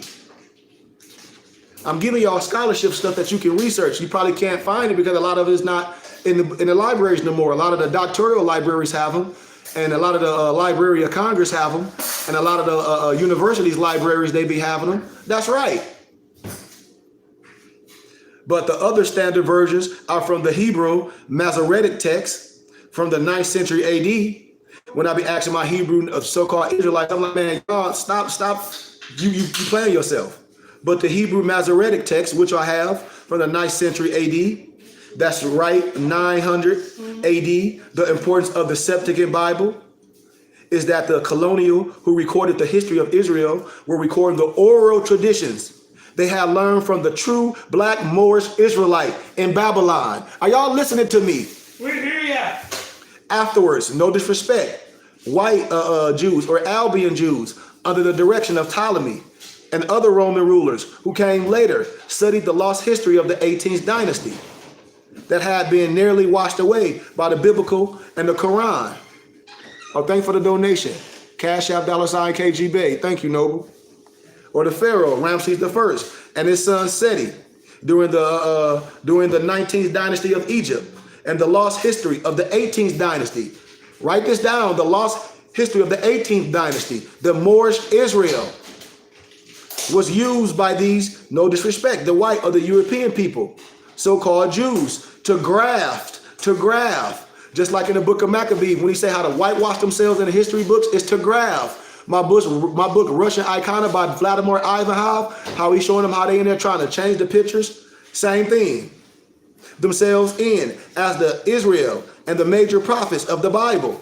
But remember the second president of Egypt, Nasser, no disrespect to no one. He said Israel is cursed because God's people left black and came back white. You ain't got to listen to me, research it. He said it all in the Time magazine. Said it in one of his big speakings. And I'll show you that the Igbo is genetically the Jew per se. Don't get mad at me. But these prophets were really major figures of the 18th dynasty of Egypt, like Akhenaten, Moses, Solomon, and Uya, Thutmose III, and David, which was Abraham. Are y'all following me? When I say we connect the science? Also, it was a steal from the records of the 7th year of the rule of Amotep II, and how they connotate as Saul and his military commander, Thutmose III, Uya, Abraham, David, in Memphis. When I say my degrees in Memphis and Mizraim, we'll teach that later, show that there were 3,600 Apiru, which are strangers and foreigners of the captured people. David, Thutmose III, Abraham, and Uya, and Solomon, which was Akhenaten, are recorded in the Bible as dealing with these same strangers and keeping a census, a record of them, right? Come on, adepts. There are 3,600 of these strangers recorded in the 2nd Chronicles, 13 and the 17th verse, or Apiru, or Habiru, Apiru, or Habiru, which became who? The word Hebrew. Somebody talk to me, man. What the point that I'm saying is that Charles Thompson, Secretary of Congress, by and through his work with this translation Moors, his work in working with others and establishing the design for the flag and the seal bearing the pyramid, right? The eye of Heru, the eagle, and the significant 13 was very aware of these traditions Moors, their Egyptian origins, and their connection to the astronomical significance of Cyrus. How? Where did they get this information from? And why was it important and instrumental in the founding of the nation that has become the most powerful nation on earth, Moors? The secret influence of members of the descent of Egypt, the 18th dynasty, the family of Amram, the Moorish Israel. That's right. In the halls of the Continental Congress, in the establishment of America. So if so, Moors, how would the influence of the so-called black people of this lineage in the setup of the affairs or the operating and the setup of the affairs of the establishment of America and American government make us vary and make us view everything that is operating around us in respect to the government and even the past, when we must know history, this real history? What of our concept of slavery? What we will find is that wars between our ancestors and so-called white people took place after we helped them learn our science of government. When I tell y'all the slave ship of Jesus and Lambert, when Sir Hawkins was coming with, I mean, it's certain things that we did. After we showed them, they learned our science of government building, administratively, and physically. And we are willing to take a closer look at this teaching. Prior to the adoption of the design for the seal in 1782, Moors, the two mottos had been changed by Thompson. You got to understand, it was Thompson who had been a Latin instructor prior to being the headmaster of Congress, Moors, who came up with not the one nor the two, but the three mottos with grace, the Great Seal of the United States. And when the two designs were passed by Congress on June the 20th, Moors, 1782, it was recognized that the motto Novus Ordo Secularum signifies, as Thomas wrote, the beginning of a new American era. Are we clear? See, this is simple. That's why the seal of the pyramid, though, was never cut. You got to understand this. The seal of the pyramid was never cut. And by law, it should have been cut. If you say you were a historian and used in 1782 alongside the Observe and a later act of Congress, September 15, 1789, it continued the legal need to cut the reverse pyramid. But this did not happen. If you say you're a historian, and when the Observe was recut in 1841, the reverse pyramid was ignored. And in 1883, Moors, it was decided to abandon all attempts to cut it. And in the following year, an act, which was July 7th in 1884, Moors, it was passed to make the dies of both the Observe and the reverse. So once again, in spite of an act of Congress, the reverse, which is the pyramid, was not cut. That's right. I'm telling you. But Moors, I teach history. So why was it not cut, you may ask? It is for the same reason that the word democracy is used by the government, although it never shows itself in the document that is the supreme law of the land. Research it. The Constitution. But the word republic is found in the Constitution. However, Moors, no disrespect, but the government created under the Constitution has a dual contractual nature. Just like when you got all the money and you can go to the casino and bet that you will win and lose. Y'all ain't hearing me. That's the black hand, baby. Bet on the winner and the loser. But based on the Supreme Clause, it represents by the dual seals, and specifically the two treaties that lay the base for understanding the supremacy clause of the Constitution. And that's why I be telling more. I'm like, man, you getting all caught up. You don't know law. You're going to go and try to defend something you don't know, and you're going to get what? Contempt of court. And they're going to lock your goofy butt up, and they're going to step on your fez, and I'm going to laugh. It represents the two nations in America. One being the ancient indigenous Moorish nation, and the other being the United States of America. Now, you must know, man, when I tell people this is your national headdress, you must be able to defend the laws. You must know that you can wear your fez in the courtroom. You must know that you can wear your turban at work. Now, certain laws don't want nothing hanging down, because if you're working with machinery, it'll get caught up. But in any walk of life, like my mom was telling you, Mom, remember you went to the hospital? Yeah. And the doctor, or he worked at the hospital, didn't he wear his fez? Yep, sure did. So when a person telling you a lie, I said, man, they don't know who they are. They don't know law. They lying to you. I promise you that. And know here is interest also that Charles Thompson served as the secretary for the so-called Lenni or the Lenape and the indigenous Americans. When we talk about history, his service in this group is key connection of the heritage and the history that is veiled in the Lenape or the Iroquois history. All this stuff is in the Library of Congress, man. It's a whole area called the Iroquois history, the Iroquoian. That's why I tell people, I say, man, historically, you can ask any politician, any government official, they got stuff in their offices. They know your nationality.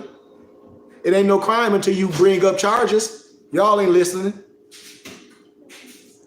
Remember, no disrespect, that white people have changed the names of many things to create confusion. Sure have. You got to remember that. Change your name. In 1756, Thompson was the secretary. But Thompson was the secretary for the Lenape, which were the Delaware Indians, or the Moors, or the Nubians.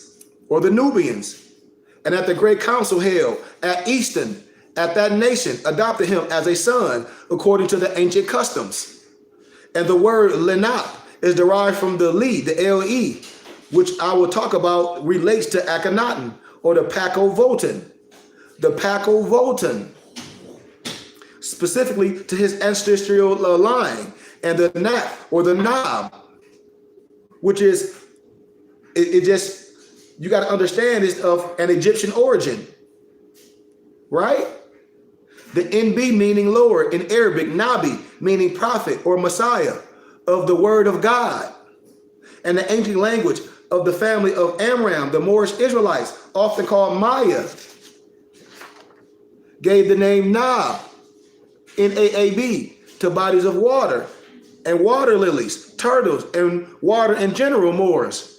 And water lilies were of extreme importance in Egypt religion tradition. The Li Moors, thanks for the donation, Noble. The Li in Lanap has ancient origins. The conventional meaning given is that it means original people. See how we correct teachings? As the Lanap were considered the grandfather group amongst the indigenous people of America, Moors. And the true origin of Li used in the frame of reference in Lanap, denoting its connection to Mexico, is derived from a glyph, forms found on the temple of the inscription at area at Palik, Mexico, the secret burial tomb of Akhenaten, and in the biblical scriptures you think is Moses and Solomon. And this inscription is described in the sculpture of the Planique, volume 2, as the Li motif, the leaf-like element, with 3 circles at the end, hangs below the left armpit. The Li is a lineage symbol of ancestors and designates that the person wearing it on his clothing or his paraphernalia has legitimate ancestral relationship to a royal person. Y'all ain't hearing me. See, this linguistics and this cultural connection of the Lenape to the ancient Mexico is linked to establish our people, our first return to where? Turtle Island, the Americas. I'm telling you, and the line of time from the building of the pyramids in the Americas to the establishment of America government based on the ancient laws of the ancient Moorish Israelite nation. I'm giving you real American history. This is all subsequent to the condition of becoming slaves of the foreign, so-called different color man and different color woman from Europe. So the Lenape, they are recorded as the owners of Philadelphia. Research this. And allegedly sold a section to William Penn in 1682. I'll tell you about that fake Louisiana Purchase. We know better about that. But statues of the turtle are still found on Penn's land. I showed y'all the pictures of that in the science, right?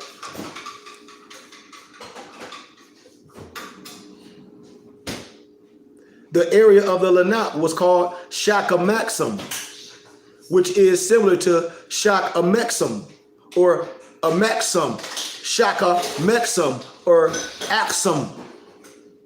Penn compares the language of the so-called Lenape to the Hebrews. Y'all ain't hearing me. I keep connecting the dots.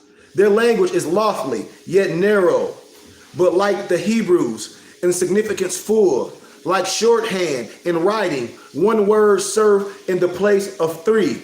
And the rest are supplied by the understanding of the hearer. What? The records and the journals of the Continental Congress prove that something very significant was going on with the indigenous Americans and the forming government of the United States in regard to its formation. And I gotta tell y'all, Moors, that the hidden indigenous history of the so-called black man and the woman in America is tied to this subject and is the key component to the reparations and restorations. One nationality, many cultures. Before we can repair, we must restore ourselves back to our original state. I'm trying to tell you, this discussion is represented to land rights and status.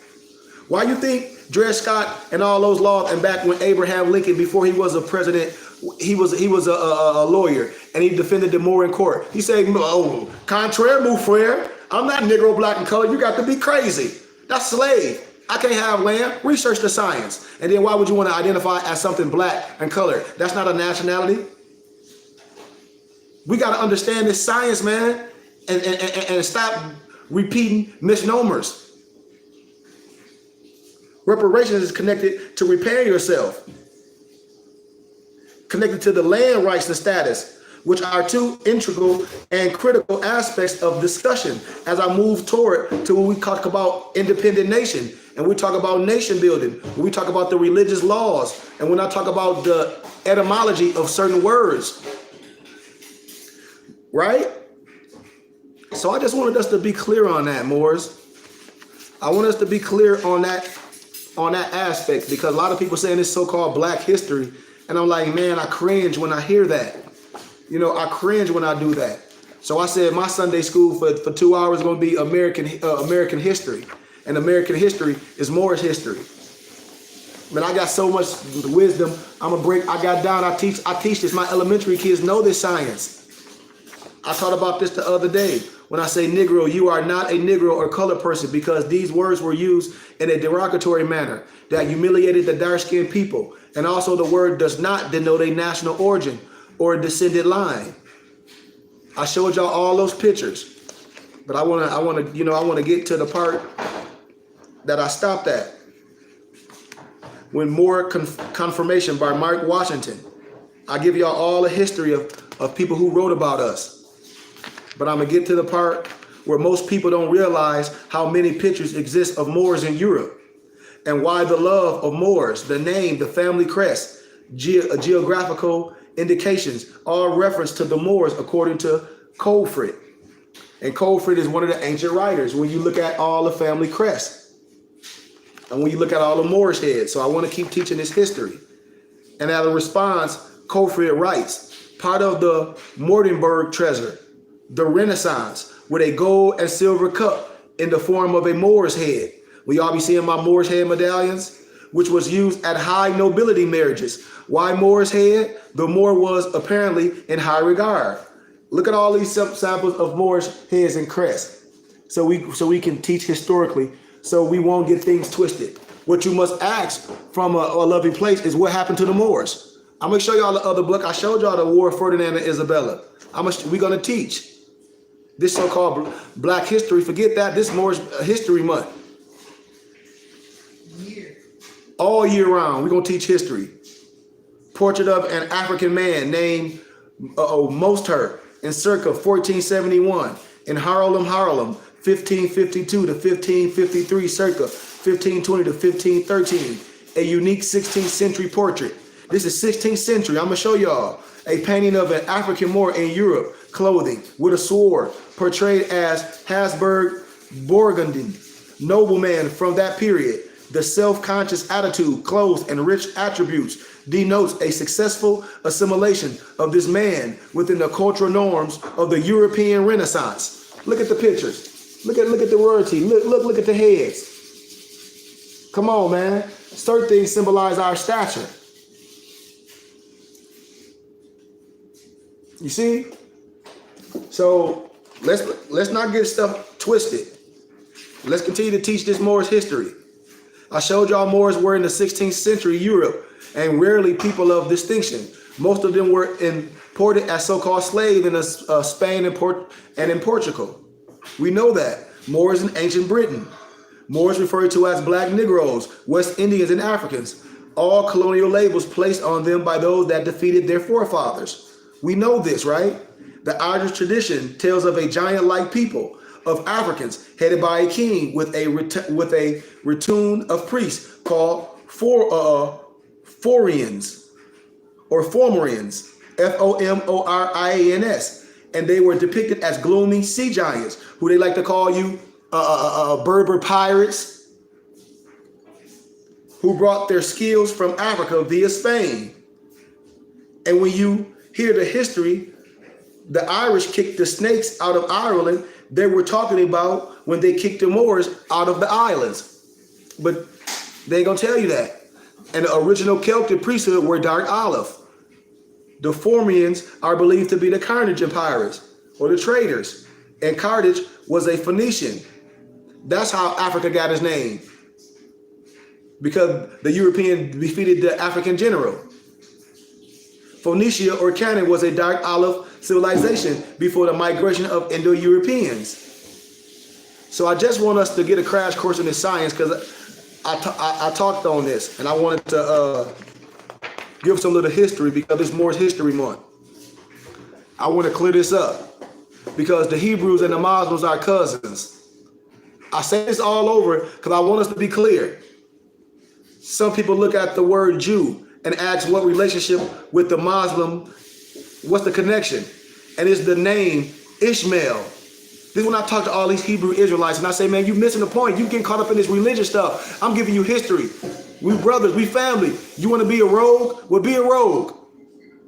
But it's in the name Ishmael. You cannot spell the name Ishmael without spelling Islam. Ishmael, all having meaning. When we talk about the clock of destiny, American members of the clock of destiny, like myself, we understand this science. Anak was a black giant, A-N-A-K. He was a black giant, a descendant of Canaan, the youngest son of Ham. Ham is widely believed to be the ancestor of the Moorish nation. But when Moors say they are Adepts, they should know this. Also, the word Jew does not pertain to a race, nation, or religion. It pertains to a rite of passage per se. And Moors do not hate or dislike a Jew of fair skin. I don't. I do business. I don't care about you. You got blue eyes. I don't care.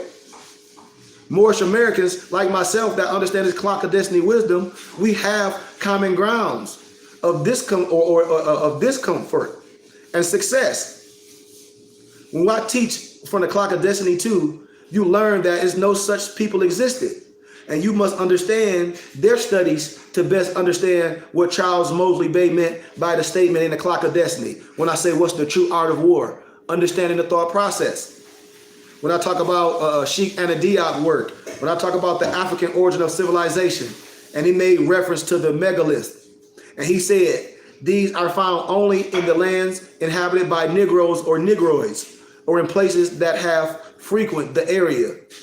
That Spieser calls the Great Megalithic Civilization, which the Smithsonian Museum tried to hide. Didn't I show y'all the book? Didn't I showed y'all the book with the Smithsonian Museum tried to hide the bones, and they wanted to start everything with Christopher Columbus? Empress, can you find that book for me? I got it. Don't worry about it, but I got it. And I want y'all to read it. That's some of the stuff they tried to hide. I got the book over here somewhere if my Empress will get it. The book, How the Smithsonian Tried to Hide All Those Giant Bones. But then when Moors begin caught up in color, I say you can't get caught up in color because the color has nothing to do with a person's nationality. You think because some person got pale skin with red hair, you think the first thing, oh, that's a European. You don't know you don't even know what blood running in somebody's veins. What's the name of the book? I don't know the name. It's a blue one. It's talking. It got the bones. They said it's what the Smithsonian tried to hide. Not that one.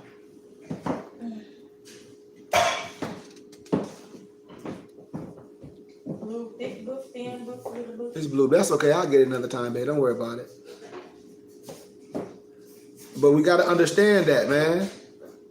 That the Great Metallic Civilization, which extended from Africa to India, Australia, South America, Spain, Brittany. It is also known that the Meners, the M-E-N-H-I-R-S, and the Dolmens, the D-O-L-M-E-S of Brittany, date back to an epoch of an agriculture and a copper civilization. Research this.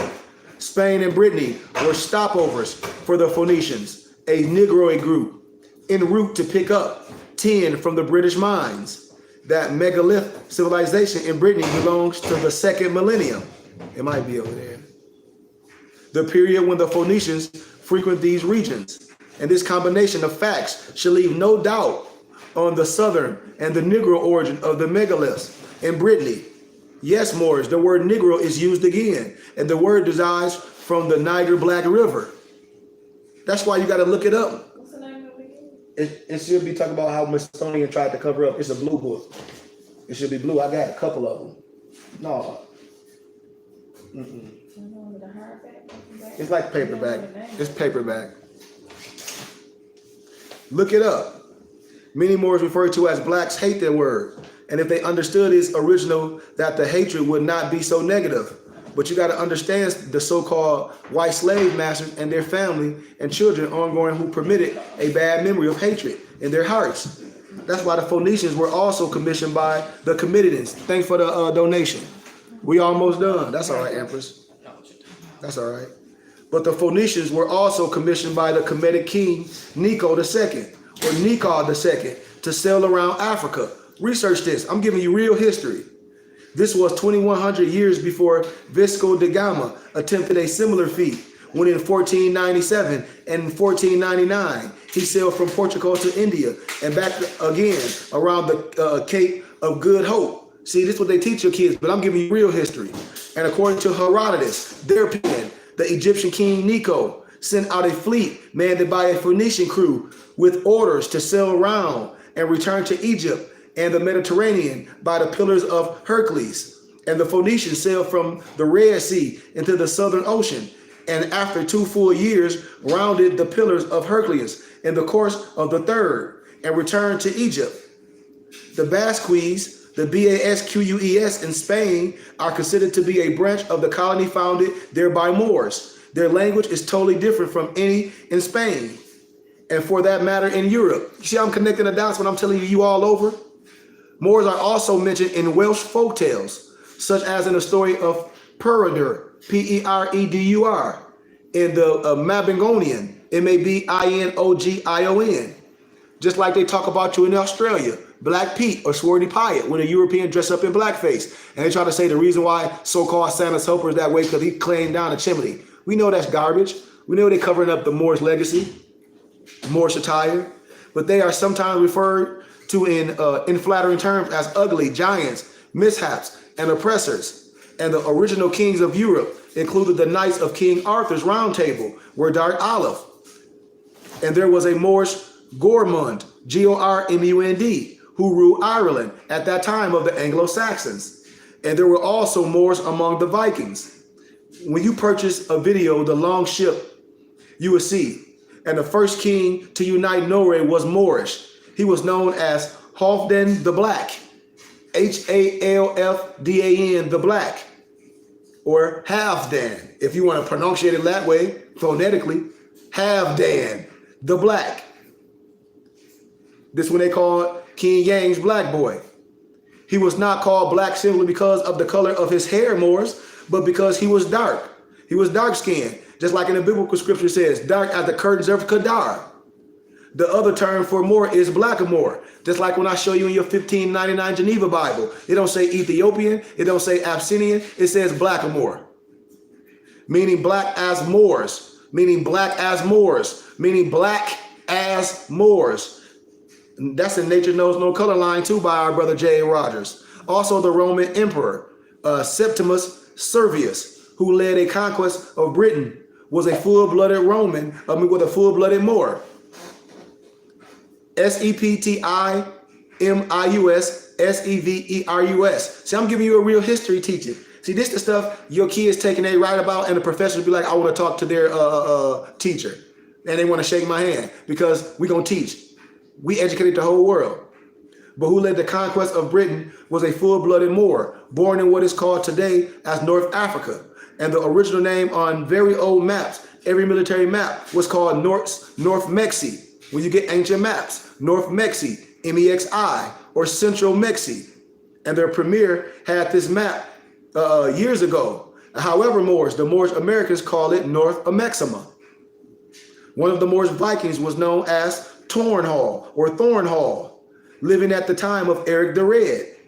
And he was among the crew that took the Vikings to the shores of North America or North Amexima before the birth of Columbus. Before the birth of Columbus, he has been described as a large man and strong, black, and like a giant, silent and foul-mouthed in speech.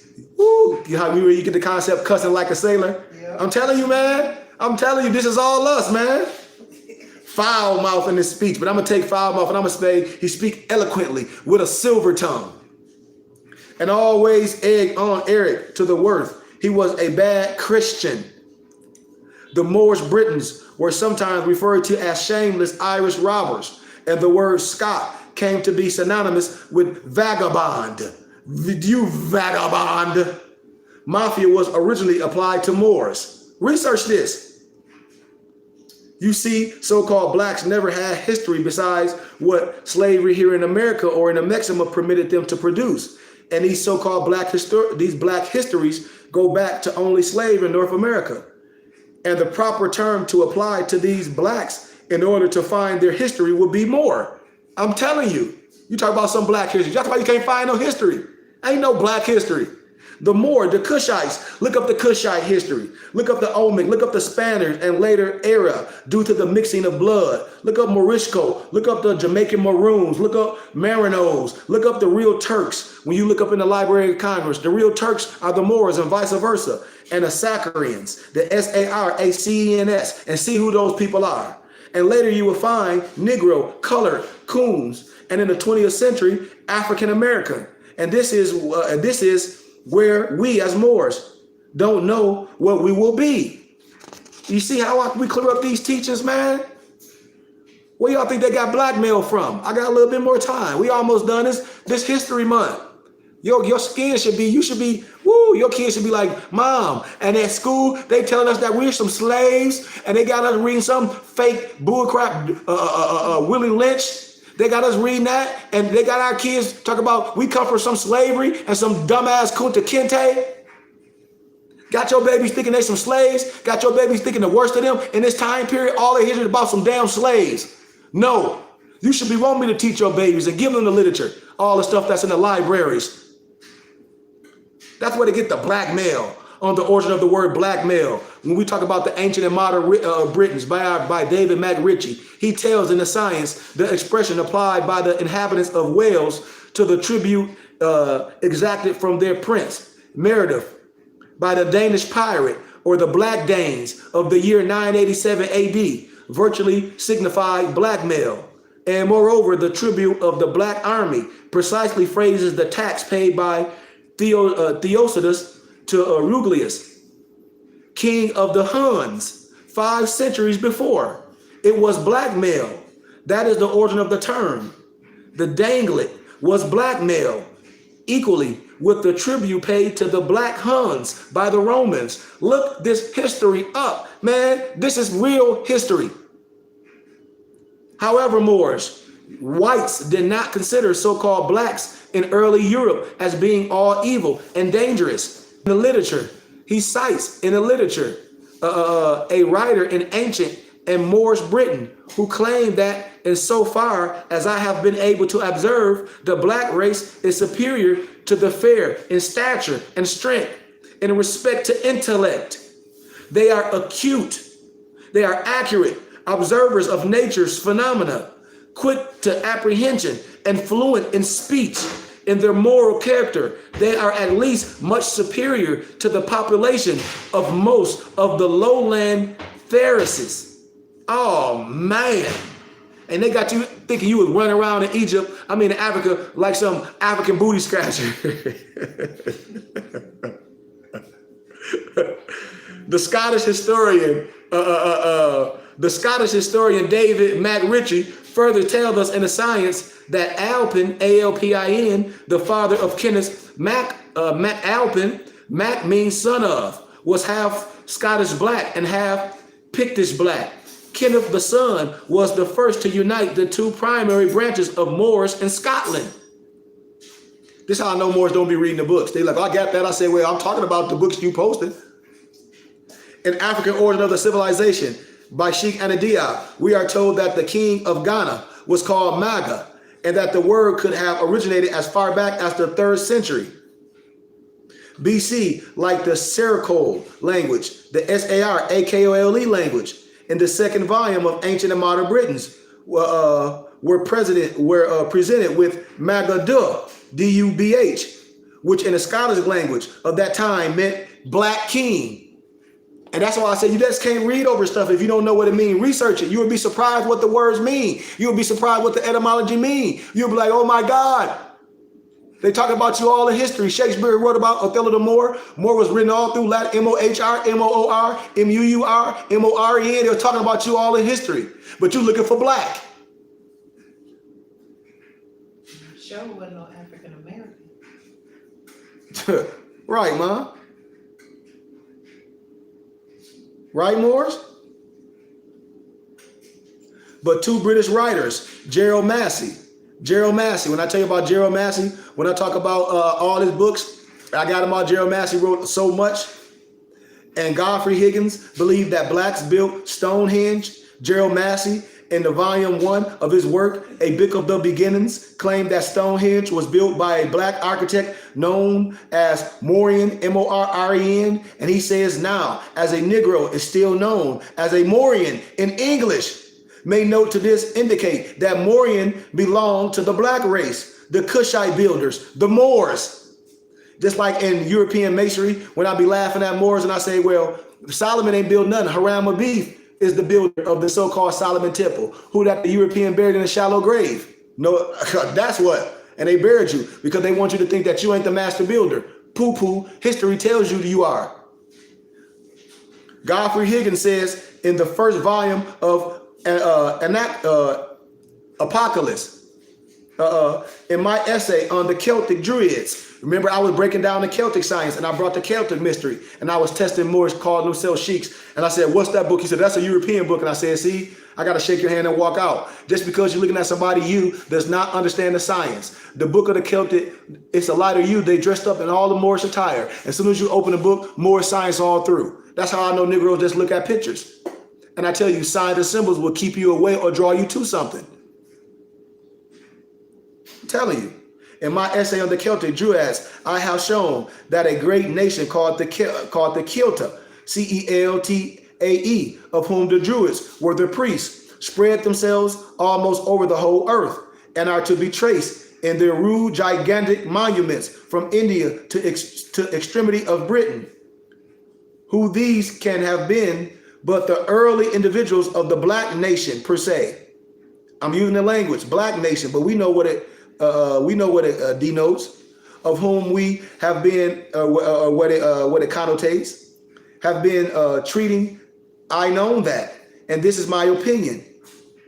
So you got to understand that Maurice says Kushite, so Celts built the great temples in India and Britain, right, and excavated the caves of the former and the learned mathematicians. The Reuben has no hesitation in pronouncing Stonehenge to be a temple of the black curly-headed Buddha. You remember when I talk about the black curly-headed Buddha? You know?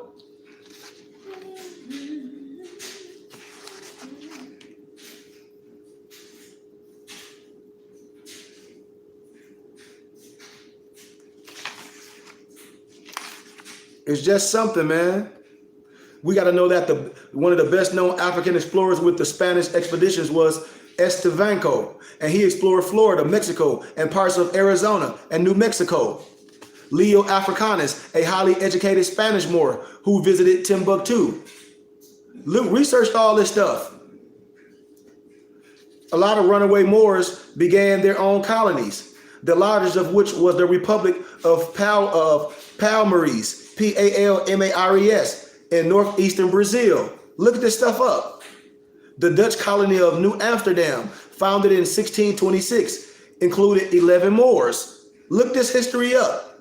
The early French explorers of the New World brought Moors along on their expeditions, and the best known Moorish explorer of the French expeditions was John Baptiste Point de Sable, a tall, handsome Moor who had been educated in Paris, and he came to New France in 1765 and later built a trading post at the mouth of the Chicago River. And founded Chicago. That's right. When I talk about Angelo Solomon, the Spaniard de Moors, he created his own Masonic Mozart friend.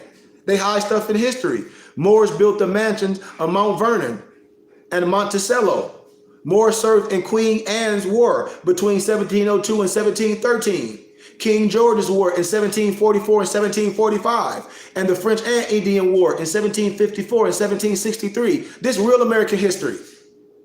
They fought and died alongside General Braddock and George Washington in 1755 and took part in the capture of Fort Ticonderoga and Crown Point in 1758. Ticonderoga. Yeah, Ticonderoga. No, it's Ticondergo. Ticonderoga. And Crown Point in 1758, and a Moorish woman soldier. What? A Moorish woman soldier. Robert Shurtleff is a woman. Y'all didn't know that, did y'all? Robert, S-H-U-R-T-L-I-F-F. is a woman.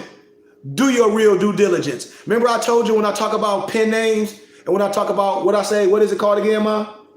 Pseudonym. A pseudonym. A lot of women had to go as men. Now I'm finna break it back to Egyptian history when I said a lot of pharaohs was women, but you ain't catching the science. When you do your history, if you say you some adept, I'm telling you, all in Masonry you had all the threat you had women that were high adept in science.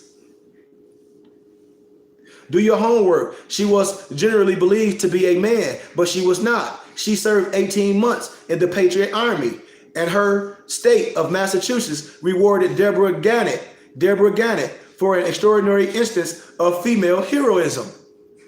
Benjamin Banneker, also known as Benjamin Franklin.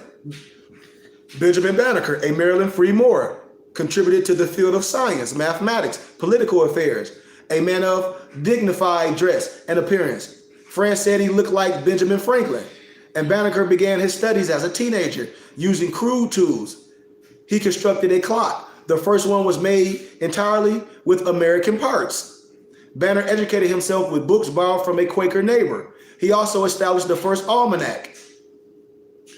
Banneker was appointed in later years to the commission upon Jefferson's suggestion to the President Washington with his Quaker friend, George Ellicott. And Banneker chose the sites for the White House, the Capitol, and many other important government buildings. Did y'all know that? Did you know that, Empress? No, it's not. See? So what you think they teaching your babies? If you don't know, now you know. See, they not teaching your babies no new history. To all Moors in North, South, and Central America, especially members of this Moorish science that I teach, because I'm about to stop. I've been going. We have to reteach our history. We have to reteach it. Just like when I talk about the game of chess, and I'm gonna show you pictures how the game played by Moors, because our method must be strategically established and implemented. And without a well-planned out program, then success is guaranteed to fail. See, when you research, you will find that the Moors played chess for property and not just for sport and play. Therefore, Moors, every Moor, especially members under my auspices, we should always value every move that we make, everything, and achieve a goal that will bring a valuable return. You see the picture of us playing chess? This ancient pictures. This what you should be showing your babies. You shouldn't be showing no pictures of slaves. We were teaching this science a long time ago.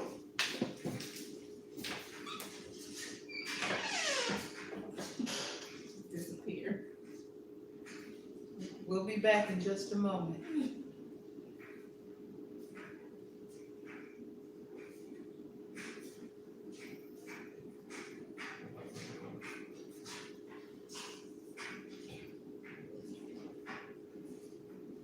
All right, I gotta eat. But you, Mom, stop laughing at me. But y'all see how we can correct the teachings, man, and we can put our children in the right perspective, man. You know, the main purpose is for Moors, referred to as Black, West Indian, African, etc., is to look at the accomplishment of Moors of many years ago and pick up the torch and continue to assist in the industrious work of our Moorish legacy. We need our Moorish doctors and attorneys and teachers and professors and all that. We have to do this. When I tell you about George Washington Carver and George Crumb and Clayton Jacquin, all the scholars, I want us to be clear of these things, man. That's why I want y'all to be students. That means studying. We got to study, man. We can't be ready just to go further. This is something that we in for life. A lot of this stuff I'm telling people is new. These Moorish Qurans, people just want books and books. And I'm like, but you ain't understanding it. We must change inside first. We constantly continue to not only validate the intentional and the erroneous descriptions placed on us by others, and we allow them to act as the designated authorities defined who we are. Why do we continue to do that? And we have not only permitted others to stand as our sanctioned higher authority to proclaim what our ancestry is. And that's the problem. They place these titles upon us: Indian, Negro, color, Latino, Hispanic, Black, and African American. They so choose. And this impotent behavior is not merely ill-advised. This obsessive abandonment of our culture, our self-preservation, has been the major negative detriments of self-imposed, I like to call suicide, social marginalization. We're doing this to ourselves. And why do we continue to do this, man? That's what I ask us. Why do we continue to be caught up with these inaccuracies?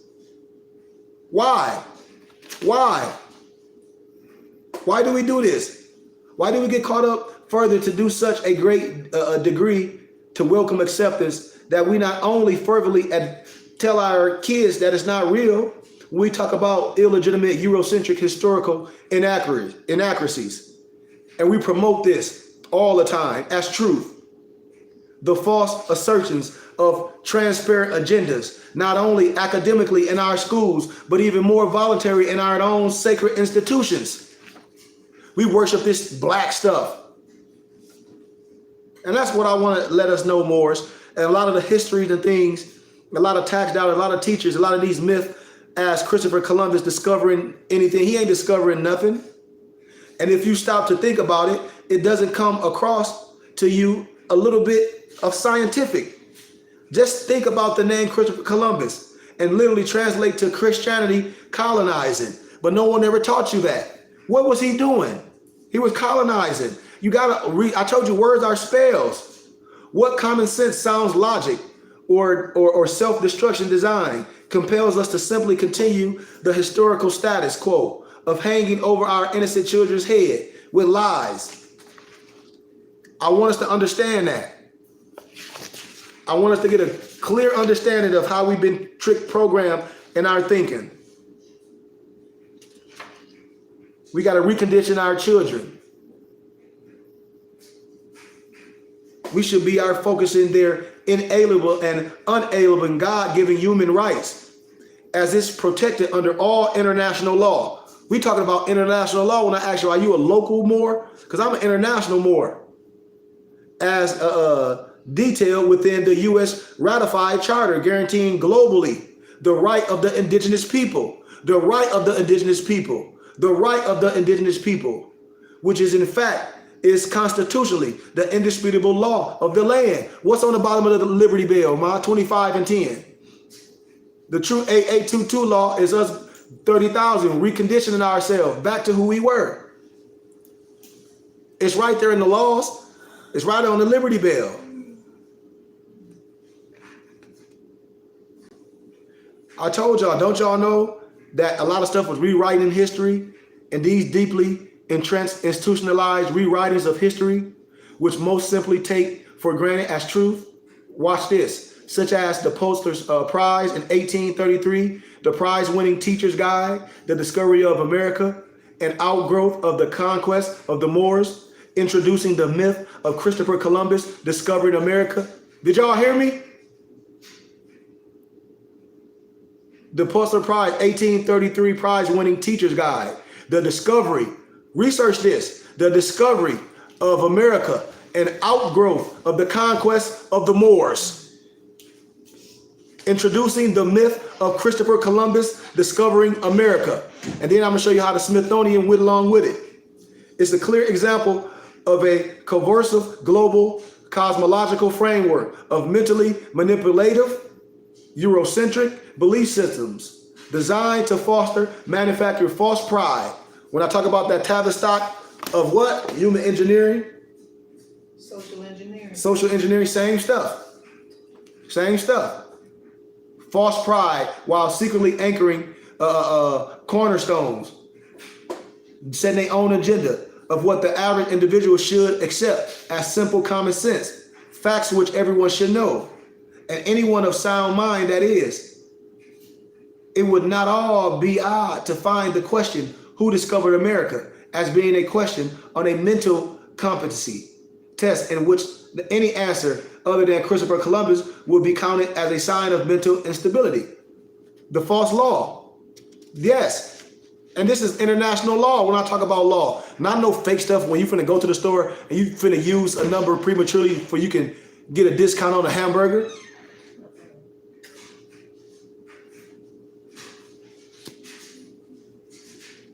But Moors, I'll leave y'all with this, man. The true knowledge of self, it not only positively fortifies meaningful self-empowering, self-sustainability through new realization of inalienable entitlements, encompassing a vast spectrum of inviolable and sacred realities of near unfathomable proportions. It ignites all possibilities. This is why such slogans as to say aloud, I'm black and I'm proud, and black pride, and it's black power and black lives matter, it will remain feckless, no meaning. The reason for this is, metaphysical, I think, psychological from my understanding, and of course, legal, as has been well understood since the time of Henry Campbell, the Black Sigmund Freud, and his lesser known yet far more influential nephew, Edward Burns, or Barners, Bernays. You got to understand the possible Bush family blood ties to the self-proclaimed beast. Many also aid of the understanding the New World Order psychological links. It's just a lot of things that connect. When you talk about bloodline, it's not nothing to scare you, but bloodlines connect. Right? Right, y'all? Y'all did.